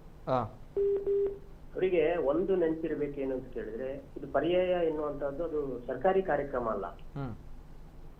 ಪರ್ಯಾಯದ ಕಾರ್ಯಕ್ರಮ ಹೇಗಿರ್ಬೇಕು, ಯಾವ ರೀತಿ ಇರ್ಬೇಕು, ಯಾವ ರೀತಿ ನಡಿಬೇಕು ಎನ್ನುವಂಥದ್ದು ಅದಕ್ಕೊಂದು ಸಮಿತಿ ಇರ್ತದೆ ಮತ್ತು ಅಷ್ಟಮಠಗಳಿದೆ, ಅವರು ಯೋಚನೆ ಮಾಡ್ತಾರೆ. ಎರಡನೇದು, ಇದು ಯಾರು ಅವರು ಹೊರೆ ಕಾಣಿಕೆ ತಗೊಳ್ಬೇಕೆನ್ನುವಂತ ಮಾತನ್ನ ಹೇಳಿದ್ರು. ಹೊರೆ ಕಾಣಿಕೆ ತಗೊಳ್ಬೇಕಿಂತ ಮೊದ್ಲು ಯಾರು ಅವರ ಮುಸಲ್ಮಾನ್ ಕಮಿಟಿ ಇದೆ, ಅವರು ಹೋಗಿ ಏಕಾಏಕಿ ಪತ್ರಿಕಾಗೋಷ್ಠಿಯನ್ನು ಮಾಡಿದ್ದಾರೆ. ಈ ಪತ್ರಿಕಾಗೋಷ್ಠಿ ಮಾಡುವುದಕ್ಕಿಂತ ಮೊದಲು ಈ ಪರ್ಯಾಯ ಸ್ವಾಗತ ಸಮಿತಿ ಇದೆ, ಒಂದಷ್ಟು ಜನ ಅದರಲ್ಲಿ ಜವಾಬ್ದಾರಿ ಇದ್ದಂತ ಪ್ರಮುಖರಿದ್ದಾರೆ, ಅವ್ರ ಹತ್ರ ಅನುಮತಿಯನ್ನು ತಕೊಂಡು ಮತ್ತೆ ಮಾಡ್ಬೇಕಿತ್ತು ಎನ್ನುವಂಥದ್ದು ನನ್ನ ವೈಯಕ್ತಿಕ ಅಭಿಪ್ರಾಯ. ಎರಡನೇದು, ಯಾಕೆ ತಗೊಳ್ಬಾರ್ದು ಅಂತ ಕೇಳಿದ್ರೆ, ಕೇವಲ ಹೊರೆ ಕಾಣಿಕೆ ಆದ್ರೆ ತೊಂದರೆ ಇರ್ಲಿಲ್ಲ. ನೀವು ಪತ್ರಿಕಾಗೋಷ್ಠಿಯಲ್ಲಿದ್ದಂತ ವಿವರವನ್ನು ಅರ್ಥ ಮಾಡಿಕೊಳ್ಳಿ. ಅದರಲ್ಲಿ ಹೊರೆ ಕಾಣಿಕೆ, ಅದರ ಜೊತೆಗೆ ಒಂದಷ್ಟು ಸಾವಿರಾರು ಬಾಟ್ಲು ನೀರುಗಳು, ಅದರ ನಂತರ ಅವರದ್ದೇನೋ ದಫ್ ಕಾರ್ಯಕ್ರಮ. ನಮ್ಮ ಹಿಂದೂ ಧಾರ್ಮಿಕ ಕಾರ್ಯಕ್ರಮಗಳಲ್ಲಿ ಇವರು ಬಂದು ಅಲ್ಲಿ ಅವರ ಧಾರ್ಮಿಕ ಕಾರ್ಯಕ್ರಮವನ್ನು ಒಳಗೆ ತೋರಿಸುವಂತ ಕೆಲಸ, ಇದು ಎಷ್ಟು ಸರಿ? ಇದನ್ನ ಉದಯಾಚಾರ್ಯ ಅವರು ಅರ್ಥ ಮಾಡಿಕೊಳ್ಬೇಕು. ಅವರು ಕೂಡ ಒಬ್ರು ಹಿಂದೂ. ಈ ಕಾಂಗ್ರೆಸ್ನವರು ಎಲ್ಲಿ ಎಡವ್ತಾ ಇದ್ದಾರೆ ಅಂತ ಕೇಳಿದ್ರೆ, ಅವ್ರು ಅರ್ಥ ಮಾಡಿಕೊಳ್ಬೇಕು, ಇಡೀ ದೇಶದಲ್ಲಿ, ರಾಜ್ಯದಲ್ಲಿ ಮತ್ತು ಉಡುಪಿ ಜಿಲ್ಲೆಯಲ್ಲಿ ಈ ಕಾಂಗ್ರೆಸ್ನವರು ಮುಸಲ್ಮಾನ್ ಅಲ್ಪಸಂಖ್ಯಾತರನ್ನ ಓಲೈಕೆ ಮಾಡ್ಲಿಕ್ಕೆ ಹೋಗಿ ಅವ್ರೀಗ ಒಂದು ಸರ್ವನಾಶದ ಹಂತಕ್ಕೆ ಬಂದಿದ್ದಾರೆ. ಅದನ್ನ ಕಾಂಗ್ರೆಸ್ನ ಹಿಂದೂಗಳು ಅರ್ಥ ಮಾಡಿಕೊಳ್ಬೇಕು. ಯಾಕೆ ಕೇವಲ ಆ ಜಿಲ್ಲಾಧಿಕಾರಿಗಳಿಗೆ ವಿರೋಧ ಇಲ್ಲ, ಅವರಿಗೆ ಇದಿದೆ, ಇಷ್ಟ ಇದೆ. ಮತ್ತೆ ಈಗ ಇವತ್ತು ನಿನ್ನೆ ಅವರ ಮುಖಂಡರು ಯಾರು ಲಕ್ಷ್ಮೀ ಹೆಬ್ಬಾಳ್ಕರ್ ಅವರು, ಅವರಿಗೂ ಕೂಡ ಅವರು ಮಾತಾಡುವಾಗ ಅದರಲ್ಲಿ ಸಮ್ಮತಿ ಇದೆ ಅಂತ ನಮ್ಗೆ ಅನಿಸ್ತದೆ. ಆದ್ರೆ ಕೆಲವೊಂದಷ್ಟು ಜನ ಕಾಂಗ್ರೆಸ್ಗರಿಗೂ ಕೂಡ ಇದು ಸರಿ ಇದೆ ಅಂತ ಅನಿಸ್ತದೆ. ಆದ್ರೆ ಒಂದಷ್ಟು ಜನ ಕಾಂಗ್ರೆಸ್ ಅವರು ಏನು ರಾಜಕೀಯಕ್ಕೋಸ್ಕರ ಮತ್ತೆ ಅವರ ಏನು ಚಟಕ್ಕೋಸ್ಕರ ಇದನ್ನು ವಿವಾದ ಮಾಡಿ ಇದು ಸರಿ ಇಲ್ಲ ಎನ್ನುವಂತ ಮಾತನ್ನು ಹೇಳ್ತಾ ಇದ್ದಾರೆ. ಇದನ್ನ ಅವರು ಬಿಟ್ಟು ಬಿಡ್ಬೇಕು. ಮತ್ತು ಧಾರ್ಮಿಕ ನಂಬಿಕೆಗಳು ನಮ್ಮ ಏನು ಅಷ್ಟಮಠ ಇರ್ಬೋದು, ಧಾರ್ಮಿಕ ಶ್ರದ್ಧಾ ಕೇಂದ್ರ ಇರ್ಬೋದು, ಬೇರೆ ಬೇರೆ ಭಾಗಗಳಲ್ಲಿ ನಮ್ಮ ಚಟುವಟಿಕೆಗಳು, ನಮ್ಮ ಆಚಾರ ವಿಚಾರಗಳು ಹೇಗಿರ್ಬೇಕೆನ್ನುವಂಥದ್ದು ಅಲ್ಲಿಯ ಸ್ಥಳೀಯವಾಗಿ ಅದು ನಿರ್ಧಾರವಾಗಿರ್ತಿರುತ್ತೆ. ಯಾರೋ ಒಬ್ರು ದೂರದಲ್ಲಿ ಕೂತ್ಕೊಂಡು ಅದು ಮಾಡಿದ್ದು ಸರಿ ಇಲ್ಲ, ಇದು ಮಾಡಿದ್ದು ಸರಿ ಇಲ್ಲ ಎನ್ನುವಂತ ಮಾತಾಡೋದಕ್ಕೆ ಯಾರಿಗೂ ಕೂಡ ಹಕ್ಕಿಲ್ಲ, ನನಗೂ ಕೂಡ ಹಕ್ಕಿಲ್ಲ. ಯಾಕಂತ ಹೇಳಿದ್ರೆ ಸ್ಥಳೀಯವಾಗಿ ಒಂದಷ್ಟು ಸಮಿತಿಗಳಿರ್ತದೆ ಮತ್ತೆ ಅಲ್ಲಿ ಆದಂತ ಒಂದಷ್ಟು ಧಾರ್ಮಿಕ ನಂಬಿಕೆಗಳು, ಆಚಾರ ವಿಚಾರಗಳು ಇರ್ತದೆ. ಅದರ ಮುಖಾಂತರನೇ ನಮ್ಮ ಹಿಂದೂ ಧರ್ಮ, ಹಿಂದೂ ಧಾರ್ಮಿಕ ನಂಬಿಕೆಗಳು ಮುಂದುವರಿತದೆ. ಬಿಟ್ರೆ ಯಾರೋ ಒಬ್ರು ಇವತ್ತು ಬಂದು ನಾಳೆ ಬಂದು ಅದು ಹಾಗೆ ಮಾಡ್ಬೇಕು ಹೀಗೆ ಮಾಡ್ಬೇಕು ಹೇಳಿದ ತಕ್ಷಣ ನಮ್ಮ ಧಾರ್ಮಿಕ ನಂಬಿಕೆಗಳು ಮುಂದುವರಿಯುವುದಲ್ಲ. ಹಾಗಾಗಿ ಅಲ್ಲಿರುವಂತ ಕಾಂಗ್ರೆಸ್ನ ಮುಖಂಡರು ದಯವಿಟ್ಟು ಅರ್ಥ ಮಾಡಿಕೊಳ್ಳಿ, ನೀವು ಯಾವತ್ತೂ ಕೂಡ ರಾಜಕೀಯ ಮಾಡಿ, ಅದು ಬಿಟ್ಟು ಧರ್ಮದ ಒಳಗಡೆ ನೀವು ರಾಜಕೀಯ ಮಾಡಬೇಡಿ. ನೀವು ಕೂಡ ಹಿಂದೂಗಳು, ಕೈಯಲ್ಲಿ ನಾನು ನೋಡ್ತಾ ಇದ್ದೆ ಒಂದಷ್ಟು ರಕ್ಷೆಗಳನ್ನ ಕಟ್ಟಿಕೊಂಡು ನೀವು ಇದೀರಿ, ನಿಮ್ಗೆ ಅಷ್ಟು ಅರ್ಥ ಆಗುದಿಲ್ಲ. ನೀವೊಬ್ಬ ಹಿಂದೂ ಆಗಿ ನಮ್ಮ ಧಾರ್ಮಿಕ ನಂಬಿಕೆ ಅವರಿಗೆ ನಾನು ಉತ್ತರ ಕೊಡ್ತೇನೆ. ಇವರೇ ಏನ್ ಬೇಕಾದ್ರೂ ಮಾಡಿ. ನಾನು ಇಲ್ಲಿ ಬಂದು ದಿನೇಶ್ ಅವರೇ ಮೆಂಡನ್ ಸರ್ ವೇಟ್ ಒಳಗೆ ಬಿಡ್ತೀರಾ, ನಿಮ್ಮ ಮನೆಗೆ ಬಿಡ್ತೀರಾ ಅಥವಾ ನಿಮ್ಮ ಸ್ಥಳಕ್ಕೆ ಬಿಡ್ತೀರಾ ನೀವು? ನಾನು ಇಲ್ಲಿ ಬಂದು ವಿರೋಧಿಸ್ಲಿಕ್ಕೆ ಬಂದವಲ್ಲ, ಆಲೋಚನೆ ಮಾಡಿ ದಯವಿಟ್ಟು ಅರ್ಥ ಮಾಡ್ಕೊಳ್ಳಿ. ಅದರ ನಂತರ ನೀವು ಮಾತಾಡುವಂತದ್ದಲ್ಲ. ಅಲ್ಲ ಇವರು ಏನಾಗಿ ಪ್ರಾಬ್ಲಮ್ ಮೆಂಡನ್ ಅವರೇ ರಾಜಕೀಯ ಮುಗ್ದು ಹೋಗಿದೆ.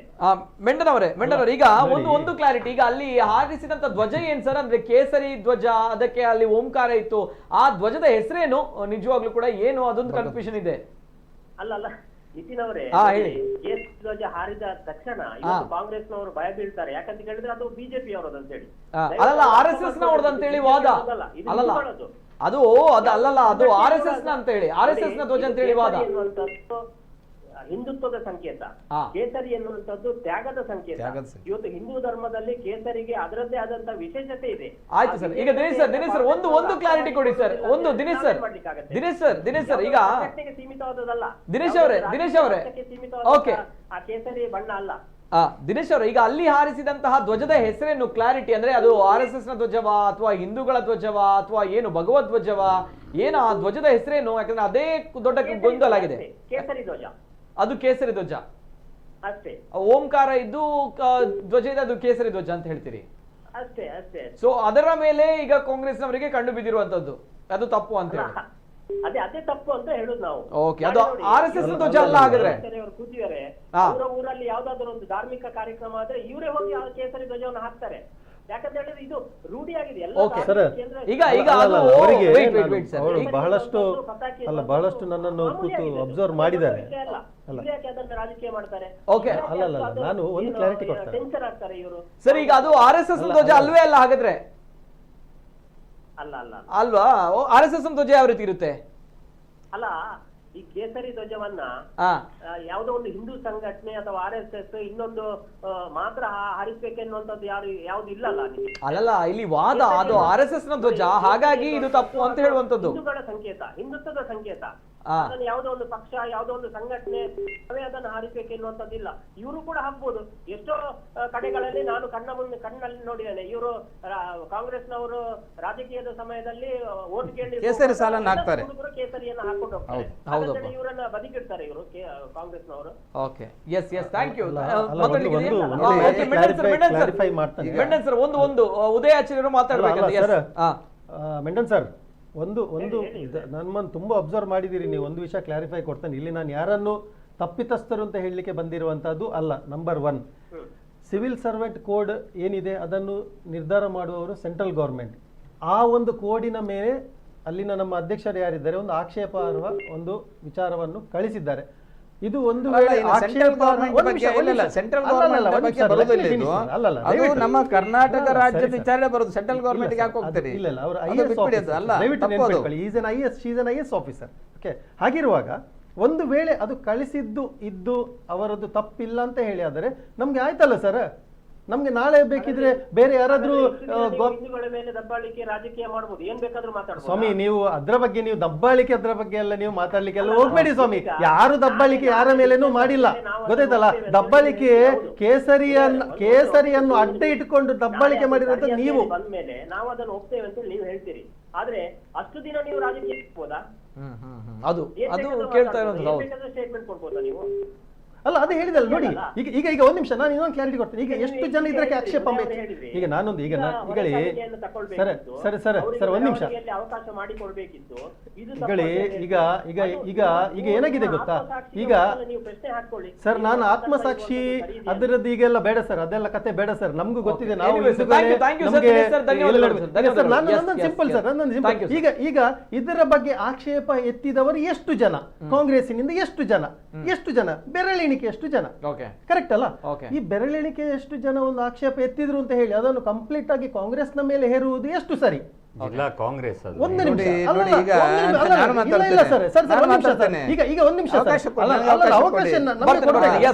ಬೆರಳಿಡಿಕೆ ಎಷ್ಟು ಜನ ಮಾತಾಡಿದ್ದಾರೆ ಅದನ್ನು ಎಲ್ಲ ಕಾಂಗ್ರೆಸ್ನ ಮೇಲೆ ಹೇರುವುದು ಎಷ್ಟು ಸರಿ? ಈಗ ನನ್ನದು ಅಂತ ಅಭಿಪ್ರಾಯ ಇರ್ಲಿಕ್ಕಿಲ್ಲ. ನಾವೀಗ ಬೇರೆ ಹೀಗೇನೆ ಎಲ್ಲ ಕೆಲವೆಲ್ಲ ಮಾತಾಡುವಾಗೆಲ್ಲ ಬೇರೆ ಬೇರೆ ರೀತಿಯಾದಂತ ಅಭಿಪ್ರಾಯ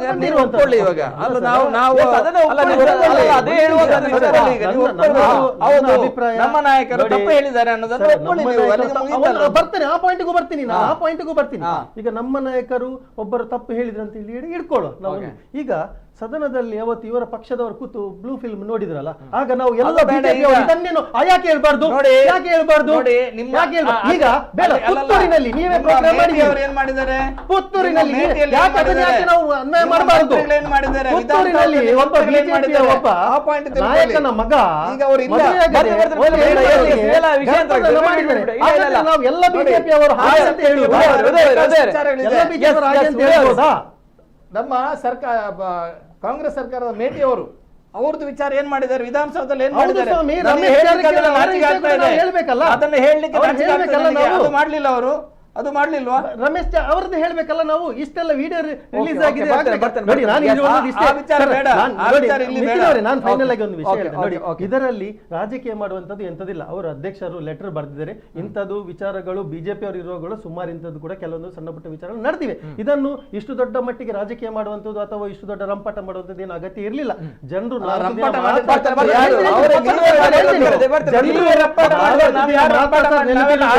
ನಾಲ್ಕು ದಿನ ಮಾತ್ರ ಸರ್. ಈಗ ಇವರು ಫೋನ್ ಮಾಡಿ ಏನು ನಮಗೆ ಮಾತಾಡಿದ್ರು ದೊಡ್ಡ ಗ್ರೇಟ್ ಅಂತ ತಿಳ್ಕೊಂಡ್ರೆ ಇನ್ನು ಏನ್ ಗೊತ್ತಾ, ನೀವು ಕೊಟ್ಟ ಒಂದು ಲೆಟರ್ ಇಂದ ಇನ್ನು ಮುಂದಕ್ಕೆ ಸರ್ಕಾರಿ ಅಧಿಕಾರಿಗಳೊಂದು ಕೇಸರಿ ಫ್ಲಾಗ್ ಹಿಡಿಲಿಕ್ಕೆ ಭಯಪಡುವಂತ ಪರಿಸ್ಥಿತಿ ನಿರ್ಮಾಣ ಆಗಿದೆ. ಇತರರು ಕೂಡ ಇದಕ್ಕೆ ಪೂರಕವಾಗಿ ಉದಯಾಚಾರ್ಯ ಈಗ ತುಂಬಾ ಮಾತಾಡಿದ್ರಿ ನೀವು. ನಾನು ಹೇಳ್ತೇನೆ ಈಗ ಕ್ಲಾರಿಟಿ ಕೊಡಿ, ಅದು RSS ನ ಫ್ಲಾಗ್ ಇದು ಅವರು ಏನು ಅದು ಹಿಂದುತ್ವದ. ನಾನು ಹೇಳ್ತೇನೆ ಈಗ ರಾಜಕಾರಣಿಗಳಿಬ್ರು ಬಿಳಿ ಬಟ್ಟೆ ಹಾಕಿದ್ದಾರೆ, ಅದು ಬಿಳಿ ಬಟ್ಟೆ ರಾಜಕಾರಣಿಗಳದ್ದ ಅಂತ ಕೇಳಿ ನಾನು ಅದೊಂದು ಹೈಜಾಕ್ ಮಾಡಿದ್ದಾರೆ ಅಂತ ಹೇಳಿ ನಾನು ಹೇಳಿಕ್ಕೆ ಆಗುದಿಲ್ಲ. ಅವ್ರು ಹಾಕೊಂಡಿದ್ದಾರೆ, ನಾನು ಒಮ್ಮೊಮ್ಮೆ ಹಾಕೊಂಡು ಬರ್ತೇನೆ. ಇದು ಕಾಂಗ್ರೆಸ್ ವಾದ, ಇದು RSS ನ ಫ್ಲಾಗ್ ಅಂತ ಹೇಳಿ ಅವರು ಅದನ್ನ ಬೇರೆ ಬೇರೆ ರೀತಿ ಹೇಳಿದ್ದಾರೆ. ಅದು ದೇವಸ್ಥಾನಗಳಲ್ಲಿ ನಾನು ಸ್ಪಷ್ಟಪಡಿಸಿದ್ದೇನೆ, ಅದು ದೇವಸ್ಥಾನಗಳಲ್ಲಿ 200 ವರ್ಷಗಳಿಂದ ಬಳಸ್ತಾರೆ. ಈಗ ನಿಮ್ಮ point of view okay, but ಅವರು ಹೇಳುವಂತ ಪ್ರಕಾರ ಇದು RSS ನ ಫ್ಲಾಗ್, ಹಾಗಾಗಿ ಇದು ಭಗವದ್ ಧ್ವಜ ಹೇಳಿದ್ರೆ ಭಗವಂತನ ಧ್ವಜ ಅಂತ ಇರುವಂತ ಭಗವದ್ ಧ್ವಜ ಹೇಳಿದ್ರೆ ಭಗವಂತನ ಧ್ವಜ ಅಂತ ಅಂದ್ರೆ ಅವರು ಕೂಡ RSS ಹೇಳೋದು ದೇವರ ಧ್ವಜ ಅಂತ ಹೇಳಿದ್ರೆ ಅದು ದೇವರ ಧ್ವಜ ಅಂತ ಆಯ್ತಲ್ಲ. ಅಲ್ಲ ನಾನು ಹೇಳೊಂದು, ಅವರು ಬಳಸ್ತಾ ಇದ್ದಾರೆ ಹೇಳಿದ್ರೆ ಇವರು ಒಂದು ಪಾಯಿಂಟ್ ಹೇಳಿದ್ರು, ಭಗವದ್ ಧ್ವಜವನ್ನ ಅವರು ಬಳಸಬಾರ್ದು, ಎಲ್ಲರೂ ಇವರು ಕಾಂಗ್ರೆಸ್ನವರು ಅವರು ಎಲ್ಲರೂ ಬಳಸಬೇಕು, ಹಿಂದುತ್ವದ ಒಂದು ಅದಾಗಿ ಬಳಸಬೇಕು ಅಂತ ಅವ್ರೇನು ಹೇಳಿದ್ದಾರೆ. ಯಾರೋ ಹಿಂದುತ್ವದ ಅದು ನಮ್ಮದೇ ಬ್ರ್ಯಾಂಡ್ ಅಂತ ಪೇಟೆಂಟ್ ಹಾಕ್ಲಿಲ್ಲ, ಹಾಗಾಗಿ ಯಾರೋ ಅದನ್ನು ಬಳಸಬಹುದು. ಈಗ RSSನವರು ಬಹಳ ವರ್ಷಗಳಿಂದ ಬಳಸ್ತಾ ಇದ್ದಾರೆ ಅಂತ ಇದನ್ನ ಪತಾಕೆಯನ್ನ, ಧ್ವಜವನ್ನ, ಬಾವುಟವನ್ನ ಬಳಸ್ತಾ ಇದ್ದಾರೆ, ಬಳಸಲಿ. ಈಗ ಮುಸ್ಲಿಮರು ಇಲ್ಲಿ ಒಂದು ಅವರ ಉರುಸ್ಗಳಲ್ಲೆಲ್ಲ ಬಳಸ್ತಾರೆ, ಹಸಿರು ಮಧ್ಯದಲ್ಲಿ ಚಂದ್ರ ಇರುವಂತದ್ದು. ನೀವು ಪಾಕಿಸ್ತಾನದ ಅಲ್ಲಲ್ಲ ಪಾಕಿಸ್ತಾನದ ಇದನ್ನ ನೋಡಿದ್ರೆ ಅದು ಸ್ವಲ್ಪ ಹೋಲಿಕೆ ಆಗ್ತದೆ, ಆದ್ರೆ ಚಂದ್ರನ ಇದರಲ್ಲಿ ಮಾತ್ರ ವ್ಯತ್ಯಾಸ ಇರುವಂತದ್ದು. ಪಕ್ಕ ಆರಂಭದಲ್ಲಿ ಕಾರ್ಕಳದಲ್ಲಿ ನಮಗೆ ಫೋನ್ ಮಾಡಿದ್ರು, ಅಲ್ಲಿ ಪಾಕಿಸ್ತಾನದ ಇದನ್ನು ಹಾರಿಸ್ತಾ ಇದ್ದಾರೆ, ರಿಪೋರ್ಟರ್ ಅಲ್ಲ, 25 ವರ್ಷ ಹಿಂದೆ ಇರ್ಬೋದು, 24. ನಾನು ಹೋಗಿದ್ದೆ, ನನಗೆ ಪತ್ರಕರ್ತರಲ್ಲ, ಹೋಗಿ ಫೋಟೋ ತೆಗೆದು ಬಂದೆ. ಫೋಟೋ ತೆಗೆದು ಬಂದಾಗಿದ್ರು ಸ್ವಲ್ಪ ವ್ಯತ್ಯಾಸ ಇದೆ ಪಾಕಿಸ್ತಾನದ ಬಾವುಟಕ್ಕಿಂತ. ಚರ್ಚೆ ಮಾಡಿದಾಗ ಅದು ಇಸ್ಲಾಂ ಅವರು ಇತ್ತೀಚೆಗೆ ಅದರ ಅಂದರೆ ಹಾಗಾದ್ರೆ ನೋಡಿದ್ರೆ ಇಸ್ಲಾಂ ಇದು ಹೇಳಿದ್ರೆ ಮೂಲ ಸೌದಿ ಅರೇಬಿಯದ್ದು, ಹಾಗಾದ್ರೆ ಅಲ್ಲೂ ಇದೇ ಇರಬೇಕಲ್ಲ ಅಂತೆಲ್ಲ ವಾದಗಳು ಬರ್ತದೆ. ಅದಲ್ಲ, ಇಲ್ಲಿ ಅದನ್ನ ಇಸ್ಲಾಂ ಧ್ವಜ ಎನ್ನುವುದರ ರೀತಿಯಲ್ಲಿ ಅದನ್ನು ಬಳಸ್ತಾ ಇದ್ದಾರೆ. ಅದ ನಂತರ ಅವರು ಪಾಕಿಸ್ತಾನದವರು ಅವರು ಬೇರೆ ರೀತಿಯ ಧ್ವಜವನ್ನು ಬಳಸ್ತಾರೆ. ಅಂದರೆ ಈಗ ಪಕ್ಷಕ್ಕಾಗುವಾಗ ಅದನ್ನು ವ್ಯತ್ಯಾಸ ಮಾಡಿಕೊಂಡು ಅಥವಾ ಇದನ್ನು ಬಳಸುವಂಥ ವ್ಯವಸ್ಥೆ ಇದೆ. ಬಟ್ ಇದು RSSನವರು ಅದನ್ನು ಪೇಟೆಂಟ್ ಮಾಡಿದ್ದಾರೆ ಇಲ್ವಾ ನಮಗೂ ಗೊತ್ತಿಲ್ಲ ಯಾವ ರೀತಿ ಮಾಡಿದ್ದಾರೆ ಅಂತ. ಬಟ್ ಕೇಸರಿ ಧ್ವಜ ಎನ್ನುವಂಥದ್ದು ಅದಕ್ಕೆ ದೇವಸ್ಥಾನದ ಹಿಂದುತ್ವದ ಧಾರ್ಮಿಕವಾದ ಇತಿಹಾಸ ಇದೆ. ನಾನು ಹೇಳ್ತೇನೆ, ಈಗ ಕೇಸರಿ ಧ್ವಜ ಯಾಕೆ ಏನು ಹೈಜಾಕ್ ಮಾಡಿದ್ರು ಅಥವಾ ಇವರು ಮಾಡಿದ್ರು ಅಂತ ನೀವು ಯಾಕೆ ಬಳಸ್ಕೊಳ್ಳಿಲ್ಲ ಅಂತ ಪ್ರಶ್ನೆ ಬರ್ತದೆ ಅಷ್ಟೇ. ಅವರು ಬಳಸಿದ್ದಾರೆ ಅಂತ ಹೇಳಿದ್ರೆ, ಅವರು ಬಿಜೆಪಿ ಬಾವುಟ ಇದ್ರೂ ಕೂಡ ಕೇಸರಿಯನ್ನ ಕಾರ್ಯಕ್ರಮಗಳಲ್ಲಿ ಬಳಸ್ಕೊಳ್ತಾ ಇದ್ದಾರೆ. ಈಗ ನಾನು ಇವರಲ್ಲಿ ಇಬ್ರು ರಾಜಕಾರಣಿಗಳು ಬಿಳಿ ಬಟ್ಟೆ ಹಾಕಿದ್ದಾರೆ, ನಾವು ಬಿಳಿ ಬಟ್ಟೆ ಹಾಕಬಾರ್ದು, ಅವರು ಹೈಜಾಕ್ ಮಾಡಿದ್ದಾರೆ ಹೇಳುದಲ್ಲ, ನಾವು ಬಳಸಬೇಕು ಅಷ್ಟೇ. ಅದರಲ್ಲಿರುವಂತ ವ್ಯತ್ಯಾಸಗಳು ಅಂದ್ರೆ ಉರಿದು ಬೀಳುವಂತ. ನಾನು ಮುಖ್ಯ ವಿಷಯಕ್ಕೆ ಬಂದದ್ದೇನು ಹೇಳಿದ್ರೆ, ಜಿಲ್ಲಾಧಿಕಾರಿ ಇಲ್ಲಿ ಇರುವಂತ ಪ್ರಶ್ನೆ ಈಗ ಸೂಕ್ಷ್ಮ. ಈಗ ಇವರೆಲ್ಲ ಸಾಧಾರಣ ಒಪ್ಪಿಯಾಗಿದೆ, ಕೇಸರಿ ದೇವಸ್ಥಾನಗಳಲ್ಲಿ ಹೌದು ಕನ್ಫ್ಯೂಸ್ ಆಗಿದೆ, ಅದು ಈಗ ಒಪ್ಪಿಯಾಗಿದೆ ಬಳಸಬಹುದು ಅಂತ. ಆದ್ರೆ ಈಗ DC ಅವರು ಬಳಸಬಾರದು ಅನ್ನುವಂಥದ್ದು ಒಂದು ಹಂತಕ್ಕೆ ನಿಂತಿದ್ದಾರೆ ಅಲ್ಲಿವರೆಗೆ. ಈಗ DC ಅವರು ಬಳಸಬಾರ್ದು, ಇದು ದೇವಸ್ಥಾನಗಳ ಬಾವುಟ ಬಳಸಬಾರ್ದು, ಅದು ಕೂಡ ದೇವಸ್ಥಾನದ ಕಾರ್ಯಕ್ರಮ. ಹೌದು, ದೇವಸ್ಥಾನ. ಮತ್ತೊಂದು ಪ್ರಶ್ನೆ, ಮತ್ತೊಂದು ವಿಚಾರ DC ಅವರು ಇದೇ ಬಾವುಟವನ್ನ ಅವರ ಆಫೀಸ್ ಅಲ್ಲಿ ಪ್ರದರ್ಶನ ಮಾಡ್ತಿದ್ರೆ ತಪ್ಪು. ಇದು ಒಂದು ಪರ್ಯಾಯ ಕಾರ್ಯಕ್ರಮ, ಒಂದು ಧಾರ್ಮಿಕತೆಯ ಕಾರ್ಯಕ್ರಮ. ಬಾವುಟ ಧ್ವಜ ಹಾಕಿದ್ರೆ ಎಲ್ಲದೂ ಮಾತ್ರ ಹಾಕಿದ್ದಾರೆ ಅಂತ ಗೌರವ ಕೊಡುದು ಸರಿ, ಆದ್ರೆ ಒಂದಕ್ಕೆ ಮಾತ್ರ ಅಂದ್ರೆ ಅವ್ರು ಎಲ್ಲಕ್ಕೂ ಒಂದೇ ರೀತಿಯಾಗಿ ನೋಡಬೇಕು. ಅವರ ಆಚರಣೆಗಳನ್ನ ಅವ್ರು ಮಾಡಬಹುದು. ಇಲ್ಲೂ ಕೂಡ ಅಷ್ಟೇ, ಒಂದು ವೇಳೆ ಈ ರೀತಿಯ ಪಾಬಂದಿ ಅಂದ್ರೆ ನಿರ್ಬಂಧಗಳನ್ನು ಹೇರಿದ್ರೆ ಮುಂದಿನ ದಿನಗಳಲ್ಲಿ ತೀರ್ಥ ತಗೊಳ್ಳಿಕ್ಕೆ ಡಿಸಿ ಅವರು ಇನ್ನೊಂದು ಗಂಧ ಹಾಕ್ಲಿಲ್ಲ, ಬೇರೆಯವರಿಗೆ ಮನಸ್ಸಿಗೆ ನೋವಾಗ್ತದೆ, ಇನ್ನೊಂದು ಹೂ ಮುಡಿಲಿಕ್ಕಿಲ್ಲ, ಮಂತ್ರ ಹೇಳಲಿಕ್ಕಿಲ್ಲ, ಅದನ್ನ ಸ್ಪಷ್ಟತೆ ಬರ್ಲಿ, ಕಾರ್ಯಕ್ರಮಕ್ಕೆ ಹೋಗ್ಲಿಕ್ಕಿಲ್ಲ, ದೇವಸ್ಥಾನದ ಫಂಕ್ಷನ್ಗಳು ಹೋಗ್ಲಿಕ್ಕಿಲ್ಲ ಇನ್ನು ಮುಂದೆ ಅಲ್ಲ, ಆ ತರದ ಅಂದ್ರೆ ಇದನ್ನ ನೀವು ಮಾಡ್ಲಿಕ್ಕಿಲ್ಲ ಹೇಳಿದ್ರೆ ಅದು ಮಾಡ್ಲಿಕ್ಕಿಲ್ಲ ಅಂತ ಆಗ್ತದೆ. ಹಾಗಾದ್ರೆ ಒಬ್ಬ ಅಧಿಕಾರಿಗಳಿಗೆ ಅಥವಾ ಇವರಿಗೆ ತಮ್ಮ ಆಚರಣೆಗಳನ್ನ ಮಾಡ್ಲಿಕ್ಕಿಲ್ಲ, ಇವ್ರು ಮಾಡ್ಲಿ ಇವ್ರು ರೂಲ್ಸ್ ಮಾಡ್ಲಿ ಅಂತ ಮೈಂಡ್ ಸೆಟ್ ನವರು ರೂಲ್ಸ್ ಮಾಡ್ಲಿ. ಅಧಿಕಾರಿಗಳು ಈ ಏನು ಕರ್ತವ್ಯದ ವೇಳೆಯಲ್ಲಿ ಯಾವುದೇ ಧರ್ಮದ ಅವರ ಆಚರಣೆಗಳನ್ನ ತೀರ್ಥಗೊಳ್ಳಿಕ್ಕಿಲ್ಲ, ತಗೊಳ್ಳಿಕ್ಕಿಲ್ಲ, ಮಾಡ್ಲಿಕ್ಕಿಲ್ಲ ಅಂತ ಮಾಡ್ಲಿ. ಈಗ ಹೇಗೆ ಸೆಕ್ಯುಲರ್ ಶಬ್ದಗಳನ್ನ ಸೇರಿಸಿದಾರಲ್ಲ ಸಂವಿಧಾನದಲ್ಲಿ, ಸೆಕ್ಯುಲರ್ ಶಬ್ದ ಇರ್ಲಿಲ್ಲ ಹಿಂದೆ, ನಂತರ ಸೇರಿಸಿದಾರಲ್ಲ, ಇವರಿಗೆ ಅಧಿಕಾರ ಕೊಟ್ಟರೆ ಅವರು ಮಾಡ್ಬೋದು, ಮಾಡ್ಲಿ. ಅದಾದ ಮೇಲೆ ನಾವು ಒಪ್ಕೊಳ್ತೇನೆ, ನಾನು ಸಂವಿಧಾನವನ್ನು ಒಪ್ಕೊಳ್ತೇನೆ. ಆದ್ರೆ ಈಗ ಅಂತ ಪರಿಸ್ಥಿತಿ ಇಲ್ಲ. ಅದನ್ನ ಏನು ಬದಲಾವಣೆಗಳನ್ನ ಸಂವಿಧಾನಗಳನ್ನ ಏನು ಅದು ಇತ್ತೀಚೆಗೆ ಸಂವಿಧಾನಗಳನ್ನ ಒಂದು ಲಿಖಿತ ರೂಪವಾಗಿ ಬಂತು. ಹಿಂದೆ ಪ್ರತಿಯೊಂದು ರಾಜ್ಯ ಆಡಳಿತಗಳು ಸಂವಿಧಾನಗಳು ಇರ್ತಿತ್ತು, ಅದು ಬದಲಾಗ್ತಾ ಆ ಕಾಲಕ್ಕೆ ಅನುಗುಣವಾಗಿ ಬದಲಾಗ್ತದೆ. ಇವರು ಬದಲಾಯಿಸಿದ ಮೇಲೆ ನಾವು ಅದನ್ನು ಒಪ್ಪಬೇಕಾಗ್ತದೆ. ಯಾರು ಕೂಡ ಅಧಿಕಾರ ಇರುವಾಗ ಅದನ್ನು ಆದ್ರೆ ಇವರು ಮಾಡ್ಲಿಕ್ಕಿಲ್ಲ ಅಂತ ಹೇಳಿದ ಮೇಲೆ ಅವರನ್ನ ವಿರೋಧಿಸ್ಲಿ. ಅಷ್ಟಿಗೆ ಜನ ಅವಕಾಶ ಮಾಡಿ ಕೊಡ್ಲಿ. ಇವರಿಗೆ ಬೇಕಾದ್ರೆ ಜನ ಅವಕಾಶ ಮಾಡಿ ಕೊಡ್ತಾರಾದ್ರೆ ಅದು ಏನು ಕಾನೂನು ಆಗ್ತದೆ. ಹಾಗಾದ್ರೆ ಯಾರು ಇವರಿಗೆ ಓಟ್ ಹಾಕುವವರು ಎಂತವರು, ಅದನ್ನ ಕಾನೂನು ಮಾಡ್ಬೇಕಂತ ಹೇಳುವವರು ಓಟ್ ಹಾಕಿದ್ರೆ ಓಟ್ ಹಾಕ್ಲಿ, ಬೇಡ ಅಂತ ಇವರನ್ನ ಸೋಲಿಸುವವರು ಇದ್ರೆ ಸೋಲಿಸ್ತಾರೆ ಅಷ್ಟೇ. ಇವರು ಅದಕ್ಕಿಂತ ಕಾನೂನು ಮಾಡುವುದಕ್ಕಿಂತ ಮುಂಚೆ, ಸಂವಿಧಾನದ ಅಂದ್ರೆ ಅದರ ಅಳವಡಿಸುವ ಮುಂಚೆ ಈ ರೀತಿ ಮಾಡಬಾರ್ದು. ಪಾಬಂದಿಗಳನ್ನ ಇಂಥ ನಿರ್ಬಂಧಗಳನ್ನ ಹೇರಿದ್ರೆ ಆಚರಣೆ ಒಬ್ಬ ಅಧಿಕಾರಿಗಳು ಯಾವತ್ತೂ ಅವರ ಹಿಂದೂ ಧರ್ಮದ ಆಚರಣೆಗಳನ್ನ ಮಾಡ್ಲಿಕ್ಕಿಲ್ಲ, ದೇವಸ್ಥಾನ ಉತ್ಸವಗಳಲ್ಲಿ ಭಾಗವಹಿಸಲಿಕ್ಕಿಲ್ಲ, ಅಥವಾ ಅಲ್ಲಿಯ ಏನು ಧ್ವಜ ಇದನ್ನ ಹಾರಿಸುವಂತದ್ದು ಮಾಡ್ಲಿಕ್ಕಿಲ್ಲ ಎನ್ನುವಂಥದ್ದು ರೂಲ್ಸ್ ಆಗಿ ಬಂದ್ರೆ ಖಂಡಿತ ನಾವು ಅದನ್ನು ಒಪ್ಕೊಳ್ಬೇಕಾದ ಅನಿವಾರ್ಯತೆ ಇದೆ. ಭಯ ಪಡುವಂತ ಪರಿಸ್ಥಿತಿ. ಕೊನೆಯದಾಗಿ ಬಹಳಷ್ಟು ಕರೆಗಳು ಬರ್ತಾ ಇದ್ದಾರೆ, ಸಾರಿ ಸಮಯದ ಅಭಾವ ಕೂಡ ತುಂಬಾನೇ ಹಾಗಿದ್ದಾಗ ಇನ್ನು ಮುಂದಕ್ಕೆ ತಮ್ಮ ಕರೆಗಳನ್ನ ನಾನು ತೆಗೆದುಕೊಳ್ತಾ ಇಲ್ಲ. ಕೊನೆಯದಾಗಿ ಒಂದು ಕರೆ ಇದೆ, ಅದನ್ನ ತೆಗೆದುಕೊಂಡು ನಾನು ವೈಂಡ್ ಅಪ್ ಮಾಡ್ತಾ ಬರ್ತೀನಿ. ಹಲೋ ಸರ್, ನಮಸ್ತೆ. ನಮಸ್ತೆ ಪ್ರದೀಪ್ ಸರಿಪಲ್ಲ ಮಾತಾಡೋದು. ನಮಸ್ತೆ ಪ್ರದೀಪ್ ಸರಿಪಲ್ಲ ಅವರು, ಬಜರಂಗದಳ ಮುಖಂಡರು. ನಮಸ್ತೆ ಸರ್, ಮಾತಾಡಿ. ಉಡುಪಿಯಲ್ಲಿರುವಂತಹ ಕೇಸರಿ ಅದು ಖಂಡಿತವಾಗಿ ಅದು RSS ಧ್ವಜ ಅಲ್ಲ. ಓಕೆ, ಅದು ಓಂಕಾರ ಇರುವಂತಹ ಧ್ವಜ, ಧರ್ಮ ಧ್ವಜ. ಅದು ಲಕ್ಷಾಂತರ ದೇವಸ್ಥಾನಗಳ ಮೇಲೆ ರಾರಾಜಿಸುವಂತಹ ಧ್ವಜ. ಇದು ನಾವು ಎಕ್ಸ್ಪೆಕ್ಟ್ ಮಾಡ್ಬೇಕು. ಹಿಂದೂ ವಿರೋಧಿ ಕಾಂಗ್ರೆಸ್ ಇಂದ ಇನ್ನೇನು ಎಕ್ಸ್ಪೆಕ್ಟ್ ಮಾಡ್ಲಿಕ್ಕೆ ಸಾಧ್ಯ ಆಗತ್ತೆ? ಒಂದು ವೇಳೆ ಅವ್ರು ಹೇಳಿದ್ರಲ್ವಾ, ಒಂದು ವೇಳೆ ದೇವಸ್ಥಾನದಲ್ಲಿ ರಾಜಕೀಯವನ್ನು ತರುವುದು ತಪ್ಪು. ಅಧಿಕಾರಿ ಒಂದು ವೇಳೆ ಇವರ ಪ್ರಕಾರವಾಗಿ ಪರ್ಯಾಯದಲ್ಲಿ ಧರ್ಮಧ್ವಜವನ್ನ ಆರಿಸಿ ಚಾಲನೆ ನೀಡುವುದು ತಪ್ಪು ಅಂತ ಆದ್ರೆ ಅವೆಷ್ಟೋ ಅಧಿಕಾರಿಗಳ ಕೆಲಸ ಹೋಗ್ಬೋದೇನೋ. ದೇವಸ್ಥಾನಗಳಲ್ಲಿ ಅಧಿಕಾರಿಗಳಿಗೆ ಏನ್ರಿ ಕೆಲಸ? ಕಾರ್ಯನಿರ್ವಹಣಾ ಅಧಿಕಾರಿಗಳು ಯಾಕ್ರಿ ಇರ್ಬೇಕು? ಹೊರಗಾಕ್ರಿ ಹಾಗಾದ್ರೆ ಇವರು ಸರ್ಕಾರ ಇದೆ ಅಲ್ವಾ? ಜಿಲ್ಲಾಧಿಕಾರಿನ ದೇವಸ್ಥಾನ ಹಸ್ತಕ್ಷೇಪ ಯಾಕೆ ಮಾಡ್ಬೇಕು? ದೇವಸ್ಥಾನದ ಹುಂಡಿ ಹಣವನ್ನು ಯಾವುದಕ್ಕೆ ಬಳಕೆ ಮಾಡಬೇಕು? ಜಿಲ್ಲಾಧಿಕಾರಿಯ ಪರ್ಮಿಷನ್ ಯಾಕೆ ಬೇಕು? ಹೊರಗಾಕ್ರಿ, ಪರ್ಮಿಷನ್ ಮಾಡ್ಲಿ. ನಮ್ಮ ದೇವಸ್ಥಾನಗಳು ಸರ್ಕಾರದಿಂದ ಹೊರಗಾಕ್ತಿವಿ, ಅಧಿಕಾರಿಗಳು ಬೇಡ ಅಂತ ಕಾಂಗ್ರೆಸ್ ಮಾಡುತ್ತಾ? ಯಾಕೆ ಮಾಡಲ್ಲ ರೀ ಇವರು? ನಮ್ಮ ದುಡ್ಡು ಬೇಕು ಅವರಿಗೆ.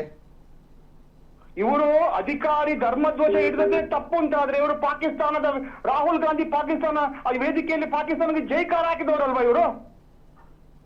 ಅಲ್ವಾ? ಅಧಿಕಾರಿನ ಹೊರಗಾಕ್ತಾರೆ ಇವರು.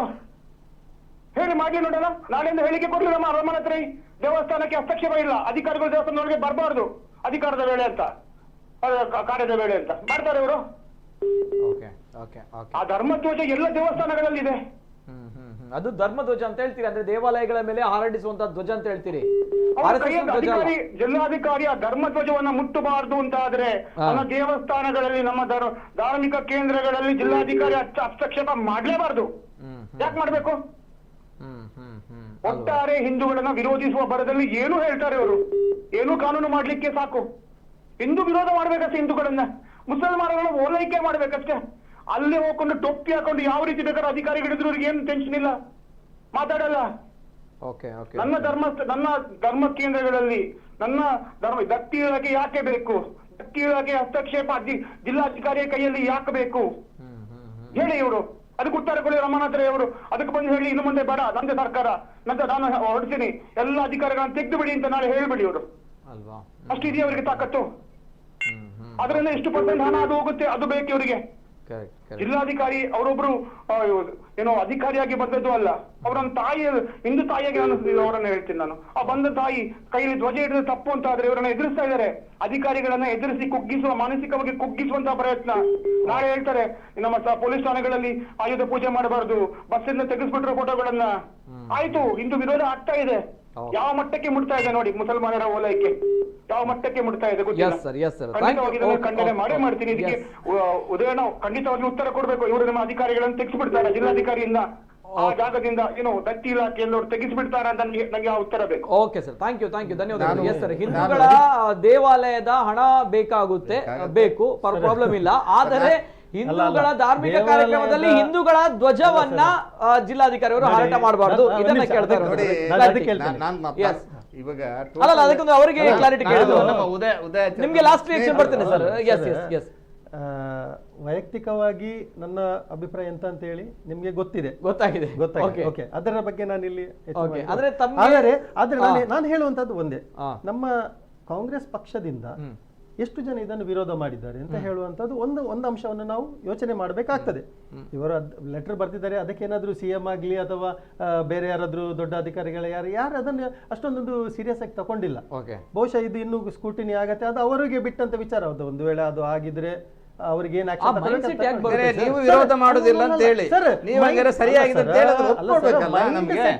ಯಾರಿಗೆ ಯಾವ ರೀತಿ ಬರ್ಬೋದು. ನಾನಾಗ ನಿಮ್ಗೆ ಉದಾಹರಣೆ ಕೊಟ್ಟೆ, ನಾನು ನಿಮ್ಗೆ ಯಾವ್ದೊಂದು ಉದಾಹರಣೆ ಕೊಟ್ಟೆ. ಸದನದಲ್ಲಿ ಕೂತು ಪಿಕ್ಚರ್ ನೋಡಿದ್ದಾರೆ,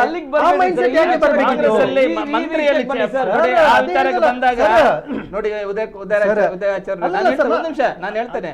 ನೀವು ಇವತ್ತು ನಾವು ಈ ಸಬ್ಜೆಕ್ಟ್ ಅಲ್ಲಿ ಇದ್ದೀವಿ, ಇನ್ನೊಂದ್ಸಲ ಬನ್ನಿ, ನಮ್ಮ ಹತ್ರ ಪ್ರೂಫ್ ಇದೆ ಸರ್. ನಮ್ಮ ಹತ್ರ ಪ್ರೂಫ್ ನಾವು ಎಲ್ಲೆಲ್ಲಿ ಹೋಗಬೇಕು ಅಂತ ರಾಜೀನಾಮೆ ಯಾಕೆ ಕೊಟ್ರು, ಮೇಟಿ ಅವರು ರಾಜೀನಾಮೆ ಕೊಟ್ರು, ಇಲ್ಲಿಯ ಎಷ್ಟು ಜನ ಬಿಜೆಪಿಯ ನಾಯಕರು ಅವರ ವಿರುದ್ಧ ಟೆಲಿಕಾಸ್ಟ್ ಮಾಡಬಾರದು ಅಂತ ಹೇಳಿ ಕೋರ್ಟಿಗೆ ಹೋಗಿ ಯಾಕೆ ಸರ್ ರಿಟ್ ಹಾಕಿ ಇಟ್ಟಿದ್ದಾರೆ, ಅದು ಕೂಡ ಸೊ ಡಿಬೇಟ್ ಆಗೋದು ಬೇಡ. ಆದ್ರಿಂದ ಒಂದು ನಿಮಿಷ ಈಗ ಒಂದು ವಿಚಾರವನ್ನ ಕ್ಲಾರಿಟಿ ಕೊಡಿ. ಈಗ ಹಿಂದೂಗಳ ಧಾರ್ಮಿಕ ದೇವಾಲಯಗಳ ಧಾರ್ಮಿಕ ದತ್ತಿ ಇಲಾಖೆಯಿಂದ ಬರುವ ಇದಕ್ಕೆ ಕಳೆದ ಬಾರಿ ಕಟೀಲು ದೇವಸ್ಥಾನದಲ್ಲಿ ಅಲ್ಲಿ ಅಸ್ರಣ್ಣರು ಅವರೊಂದು ಪ್ರೆಸ್ ಮೀಟ್ ಕರೆದು ಒಂದು ಸ್ಟೇಟ್ಮೆಂಟ್ ಕೊಟ್ಟಿದ್ದಾರೆ ಸರ್. ಎಂತ ಹೇಳಿದ್ದಾರೆ ಅವರು, ಇಲ್ಲಿಂದ ದುಡ್ಡು ಯಾವ್ದು ಸರ್ಕಾರಕ್ಕೆ ಹೋಗುದಿಲ್ಲ, ಇಲ್ಲಿಯ ದುಡ್ಡು ಇಲ್ಲೇ ಇರ್ತದೆ ಅಂತ ಹೇಳಿದಾರೆ ಇಲ್ವಾ ಸರ್? ಇದಕ್ಕಿಂತ ಬಿಟ್ಟು ಮತ್ತೆ ನಾನು ಇನ್ನೇನು ಹೇಳ್ಬೇಕು ಸರ್? ಹಿಂದೂ ಸಂಗಮಕ್ಕೆ ಬನ್ನಿ ಅಂತ ಅವರು ಅದೇ ಆಸರಣ್ಣವರು ಮೊನ್ನೆ ಹಿಂದೂ ಸಂಗಮಕ್ಕೆ ಬನ್ನಿ ಅಂತ ಕರೆದಿದ್ದಾರೆ. ಸರ್ ಹಿಂದೂ ಸಂಗಮಕ್ಕೆ ನಾನು ಹೋಗ್ತೀನಿ ಸರ್, ನಾನು ಹಿಂದೂ, ನಾನು ಹೋಗ್ತೀನಿ. ಯಾಕೆ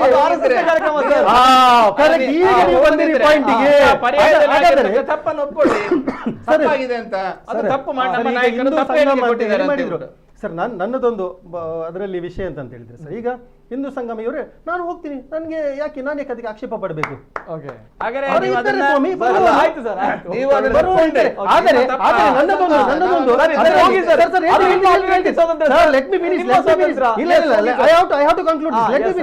ನಾನು ಕೆಲವೊಂದೊಂದು ಈ ಸರಿಯ ಒಂದು ಏನ್ ಹೇಳ್ತಾರೆ, ಒಂದು ಹಿಂದೂ ಸಂಗಮ ಅಂತ ಹೇಳಿ ಅದು ಒಂದು ಏನು ಯಾವುದೇ ಒಂದು ಬ್ಯಾನರ್ ಅಂತ ಹೇಳಿ ಹಾಕಿಲ್ಲ ಅದ್ರಲ್ಲಿ ಯಾವುದು.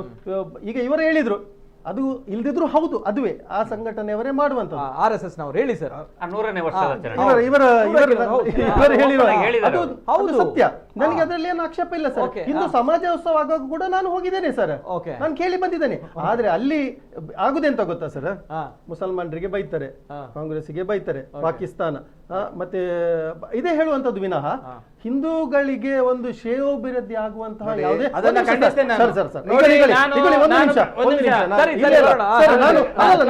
ಯಾಕೆ ಹೋಗ್ತೇನೆ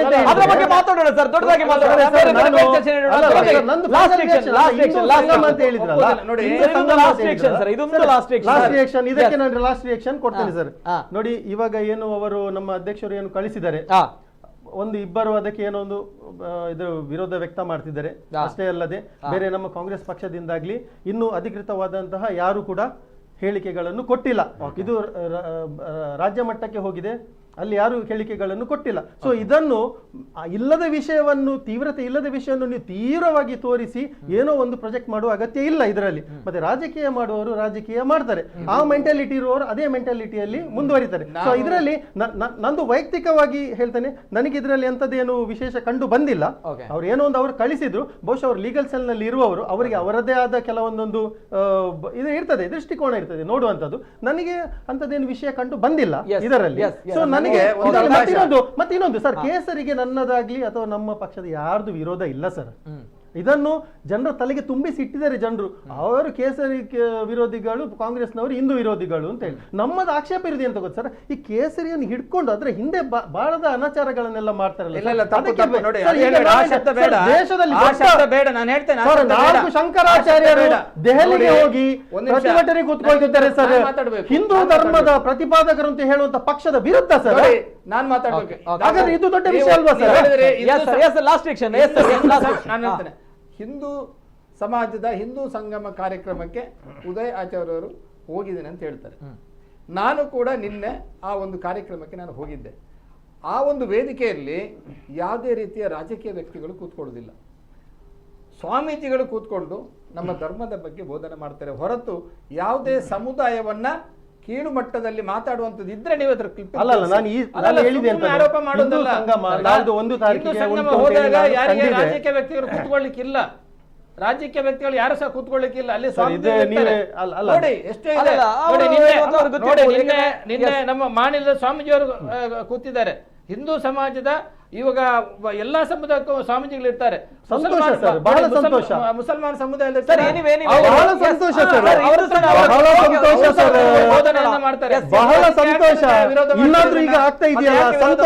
ಹಿಂದೂ ಸಂಗಮದ ಬಗ್ಗೆ ಬೇರೆ ಚರ್ಚೆಯಲ್ಲಿ ಮಾತಾಡೋಣ.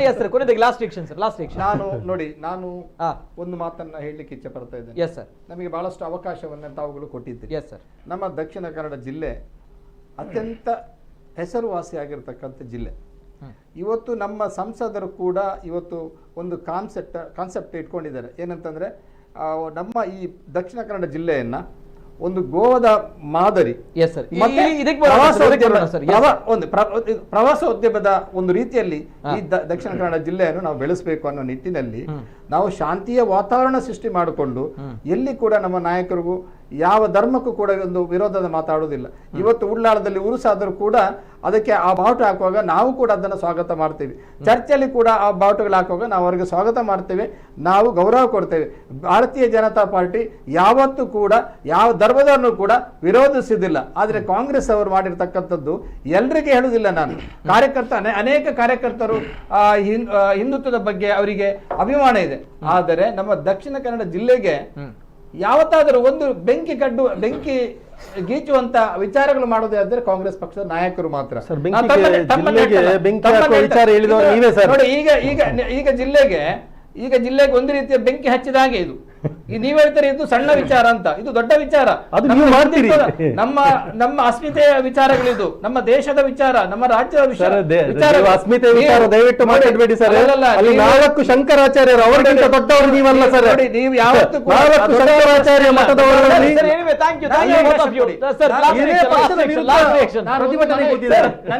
ಇಬ್ರು ಕೂಡ ನಿಮ್ಮಲ್ಲಿ ಚರ್ಚೆಗಳಲ್ಲಿ ವಿಷಯ ಗೊತ್ತಾಯ್ತು ನಮ್ಗೆ. ಮನವಿ, ನಾನು ಈ ಸಂದರ್ಭದಲ್ಲಿ ಕಾಂಗ್ರೆಸ್ನ ನಾಯಕರಿಗೆ ನಾನು ಒಂದು ಪ್ರೀತಿಯಿಂದ ನಾನು ಅವರ ತರ ಒಂದು ಮನವಿ, ಇನ್ನು ಮುಂದೆ ಆದರೂ ನೀವು ಆ ದೇವಸ್ಥಾನದ ವಿಚಾರಕ್ಕೆ, ದೈವಸ್ಥಾನದ ವಿಚಾರಕ್ಕೆ ಅಥವಾ ಕೇಸರಿ ಬಾವುಟವನ್ನು ಹಾಕುವುದಕ್ಕೆ ಯಾವುದೇ ರೀತಿಯ ಸ್ಟೇಟ್ಮೆಂಟನ್ನು ಕೊಡಕ್ಕೆ ಹೋಗಬೇಡಿ. ಅದು ನಿಮಗೆ ಅದರಲ್ಲಿ ನಷ್ಟ ಹೊರತು ಲಾಭ ಇಲ್ಲ. ಬಹುಶಃ ಇವತ್ತು ನೀವು ಅದನ್ನು ತಿಳ್ಕೋಬೇಕಾಗ್ತದೆ. ನೀವು ಕೂಡ ಪಾಪ ಸ್ವಲ್ಪ ಹತಾಶರಾಗಿದ್ರಿ, ನಾವು ತಪ್ಪು ಮಾಡಿದೆ ಅಂತ ಹೇಳ್ಬಿಟ್ಟು. ಆದರೆ ನೀವು ಒಪ್ತಾ ಇಲ್ಲ. ನಾವು ಎಲ್ಲ ದೇವಸ್ಥಾನದ ಕಾರ್ಯಕ್ರಮ ಇರ್ಬೋದು, ದೈವಸ್ಥಾನದ ಕಾರ್ಯಕ್ರಮ ಇರ್ಬೋದು, ಯಕ್ಷಗಾನ ಇರ್ಬೋದು ಅಥವಾ ಇನ್ನಿತರ ಯಾವುದೇ ಕಾರ್ಯಕ್ರಮ ಇರ್ಬೋದು, ನಾವು ನಮ್ಮ ಕೇಸರಿ ಧ್ವಜವನ್ನು ಹಾರಿಸ್ತೇವೆ. ಅದಲ್ಲದೆ ಪ್ರತಿ ಮನೆಯೂ ಕೂಡ ನಾವು ಕಟ್ಟಿದ್ದೇವೆ ಆ ಭಗವದ್ ಧ್ವಜವನ್ನು ನಾವು ಹಾರಿಸ್ತೇವೆ. ಅದು ನಿಮ್ಮ ಯಾವ ಇದು ಯಾರು ನಿಲ್ಲಿಸ್ತಾ ಇಲ್ಲ, ನಾವು ಅದಕ್ಕೆ ನಾವು ತಯಾರಿದ್ದೇವೆ. ನೀವು ಹಾರಿಸಬೇಕು, ಯಾರು ನಿಲ್ಲಿಸ್ತಾ ಇಲ್ಲ.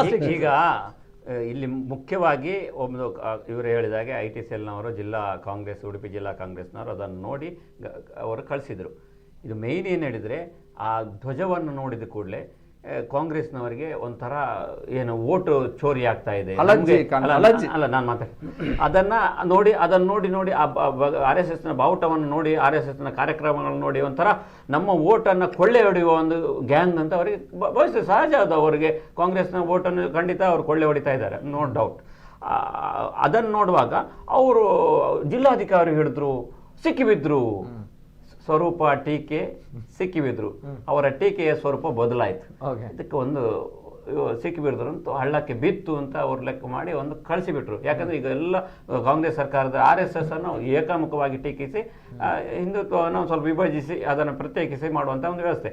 ಸೊ ಅಲ್ಲಿ ಹೋದಾಗ ಅದು ಏನಾಯ್ತು, ಅದು RSS ಅಲ್ಲ, ಅದು ದೇವಸ್ಥಾನಗಳ ಅದು ಅವರಿಗೆ ನಾಲೆಜ್. ಬಣ್ಣ ನೋಡಿದ್ರೆ ಅವರು ಅಲರ್ಜಿ ಆದ್ರಿಂದ ಅವರು ಅದರ ಒಂದು ಗೋಜಿಗೆ ಹೋಗ್ಲಿಲ್ಲ ಅಂದ್ರೆ ಈಗ. ಹಾಗಾಗಿ ಅವರು ಅದನ್ನ ಲೆಟರ್ ಬರೆದು ಕೊನೆಗೆ ಏನಾಯ್ತು ಹೇಳಿದ್ರೆ ಗಾಳಕ್ಕೆ ಬಿದ್ದ ಮೀನಿನಾಗಿ, ಅಂದ್ರೆ ಇವ್ರ ಪರಿಸ್ಥಿತಿ ಏನಾದ್ರೆ ಹೋಗಿ ಸಿಕ್ತು ಅಂತ ಹೇಳುವಾಗ ಅವರೇ ಸಿಕ್ಕಿ ಬಿದ್ದಾಗಾಗಿ ಟೋಟಲ್ ಅದು ರಾಜಕೀಯವಾಗಿಯೂ ವೋಟ್ ಬ್ಯಾಂಕ್ ಮೈನಸ್. ಆದರೆ ಅವರು ಅದು ಉಡುಪಿಗೆ ಹೋಲಿಸಿದ್ರು, ಉಡುಪಿ ಜಿಲ್ಲೆಯಲ್ಲಿ ಹೋಲಿಸಿದ್ರು ಏನೂ ಲಾಭ ಇಲ್ಲ, ದಕ್ಷಿಣ ಕನ್ನಡ ಜಿಲ್ಲೆಗೂ ಏನೂ ಲಾಭ ಇಲ್ಲ. ಹಾಗಾಗಿ ಅವರು ಯಾವುದೇ ರೀತಿಯಿಂದ ಮಾಡಿದ್ದು ಕೂಡ ಎಡವಟ್ಟಾಗಿ ಅಲ್ಲ, ಮತ್ತಷ್ಟು ಅವರುಗಳಿಗೆ ಅದೇ ಅವರಿಗೆ ಮೈನಸ್ ಆಯ್ತು. ಹಾಗಾಗಿ ಲಕ್ಷ್ಮೀ ಹೆಬ್ಬಾಳ್ಕರ್ ಅವರು ಪ್ಯಾಚ್ ವರ್ಕ್ ಮಾಡಿ ಬಂದು ಆಲೋಚನೆ ಮಾಡಿ ಇದನ್ನು ಮಾಡಿದ್ದಾರೆ.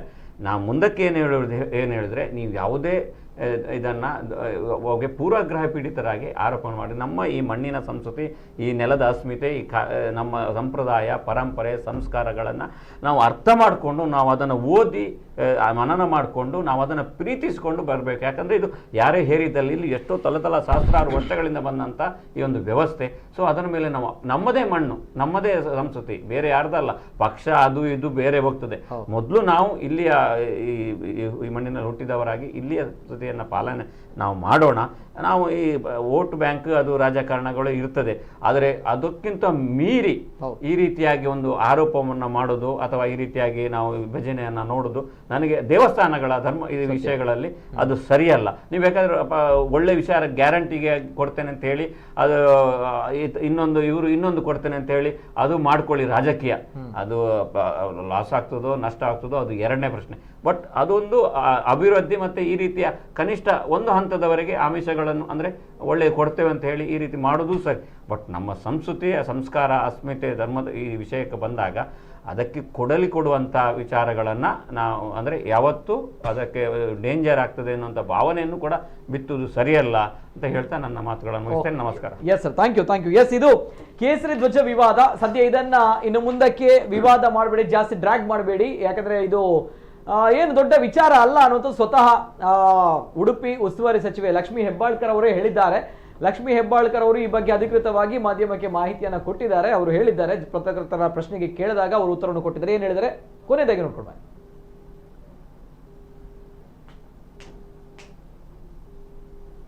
ನೋಡಿ, ಮೊದಲನೇದಾಗಿ ಹೇಳ್ತೀನಿ ನಾನು, ಇದು ಧಾರ್ಮಿಕ ಕಾರ್ಯಕ್ರಮ. ಉಡುಪಿ ಜಿಲ್ಲೆ, ಉಡುಪಿ ಭಾಳಷ್ಟು ಸಂಸ್ಕೃತಿಗೆ, ಧಾರ್ಮಿಕ ಇದಕ್ಕೆ ಭಾವನೆಗೆ ಭಾಳಷ್ಟು ಹೆಸರುವಾಸಿಯಾದಂಥ ಒಂದು ಜಿಲ್ಲೆ. ನಾನು ಇದರ ಬಗ್ಗೆ ಇದೇನು ತಾವು ನನ್ನ ಗಮನಕ್ಕೆ ತೆಗೆದುಕೊಂಡು ಬಂದರೆ ನನಗೆ ಮುಂಚೆನೇ ಗೊತ್ತಿದೆ. ಇದ್ರ ಬಗ್ಗೆ ಇದನ್ನು ಇಲ್ಲಿಗೆ ಬಿಟ್ಬಿಡಬೇಕು. ಧಾರ್ಮಿಕ ಕಾರ್ಯಕ್ರಮ, ಧಾರ್ಮಿಕ ಮನೋಭಾವನೆಯನ್ನು ನಾವು ಕೆರಳಿಸುವಂಥ ಕೆಲಸಕ್ಕೆ ನಾವು ಹೋಗಬಾರ್ದು. ಯಾರೇ ಏನೇ ಮಾತನಾಡಿದ್ರು ಕೂಡ ಅವ್ರ ಜೊತೆ ನಾನು ಚರ್ಚಿಸ್ತೀನಿ ಅಂತ ಹೇಳಲಿಕ್ಕೆ ಬಯಸ್ತೇನೆ. ನೋಡಿ, ಇದು ಅಧಿಕೃತವಾಗಿರುವಂತಹ ಮಾಹಿತಿ. ಸ್ವತಃ ಉಸ್ತುವಾರಿ ಸಚಿವೆ ಈ ಮಾತನ್ನ ಹೇಳ್ತಾರೆ. ಇದು ಧಾರ್ಮಿಕ ಭಾವನೆ ಕೆರಳಿಸುವಂತಹ ಕೆಲಸವನ್ನ ಯಾರು ಕೂಡ ಮಾಡಬಾರ್ದು ಅನ್ನೋ ವಿಚಾರವನ್ನ ಉಸ್ತುವಾರಿ ಸಚಿವೆ ಲಕ್ಷ್ಮೀ ಹೆಬ್ಬಾಳ್ಕರ್ ಅವರು, ಕಾಂಗ್ರೆಸ್ನ ಮುಖಂಡ, ಅವರೇ ಹೇಳ್ತಾರೆ ಅಂತ ಬಂದಾಗ ಹಾಗಾದ್ರೆ ಕೆರಳಿಸುವವರು ಯಾರು ಅನ್ನುವಂಥದ್ದು ಪ್ರಶ್ನೆ. ಸೊ ಅಂತಹ ಕೆರಳಿಸುವಂಥ ಮೈಂಡ್ ಸೆಟ್ ಯಾಕೆ ಬಂತು ಅವರುಗಳಲ್ಲಿ ಅನ್ನೋಂಥ ಪ್ರಶ್ನೆ. ಅದೇ ಊರಿನಲ್ಲಿದ್ದು, ಅದೇ ಕೃಷ್ಣ ಮಠದಲ್ಲಿ, ಅದೇ ಕೃಷ್ಣನೂರಿನಲ್ಲಿ ಇದ್ದು ಅಂತಹ ಪರ್ಯಾಯವನ್ನು ನೋಡಿಕೊಂಡು ಬೆಳೆದವರು ಅದನ್ನೇ ಪ್ರಶ್ನೆ ಮಾಡ್ತಾರೆ ಅಂತ ಬಂದಾಗ ಅವರಿಗೆ ಆ ಮೈಂಡ್ ಸೆಟ್ ಎಲ್ಲಿಂದ ಬರುತ್ತೆ ಅನ್ನುವಂಥದ್ದೇ ಪ್ರಶ್ನೆ. ಈ ಪ್ರಶ್ನೆಗಳನ್ನು ಕೇಳಿಕೊಂಡು ಅವರುಗಳಿಗೆ ಆಗಿದಂಥ ಲಾಭ ಏನು ಅನ್ನುವಂಥದ್ದೇ ಪ್ರಶ್ನೆ. ಒಟ್ಟಿನಲ್ಲಿ ಈ ಪ್ರಶ್ನೆಗಳು ಈ ರೀತಿ ಪ್ರಶ್ನೆಯಾಗಿ ಉಳಿದಿದೆ. ಏನು ಅವರು ಮಾಡಿದಂತಹ ವಿಚಾರ, ಅವರು ಮಾಡಿದಂತಹ ಪ್ರಶ್ನೆಗಳು ಏನು ಅನ್ನೋದು ತಮ್ಗಳಿಗೆ ಗೊತ್ತಿದೆ.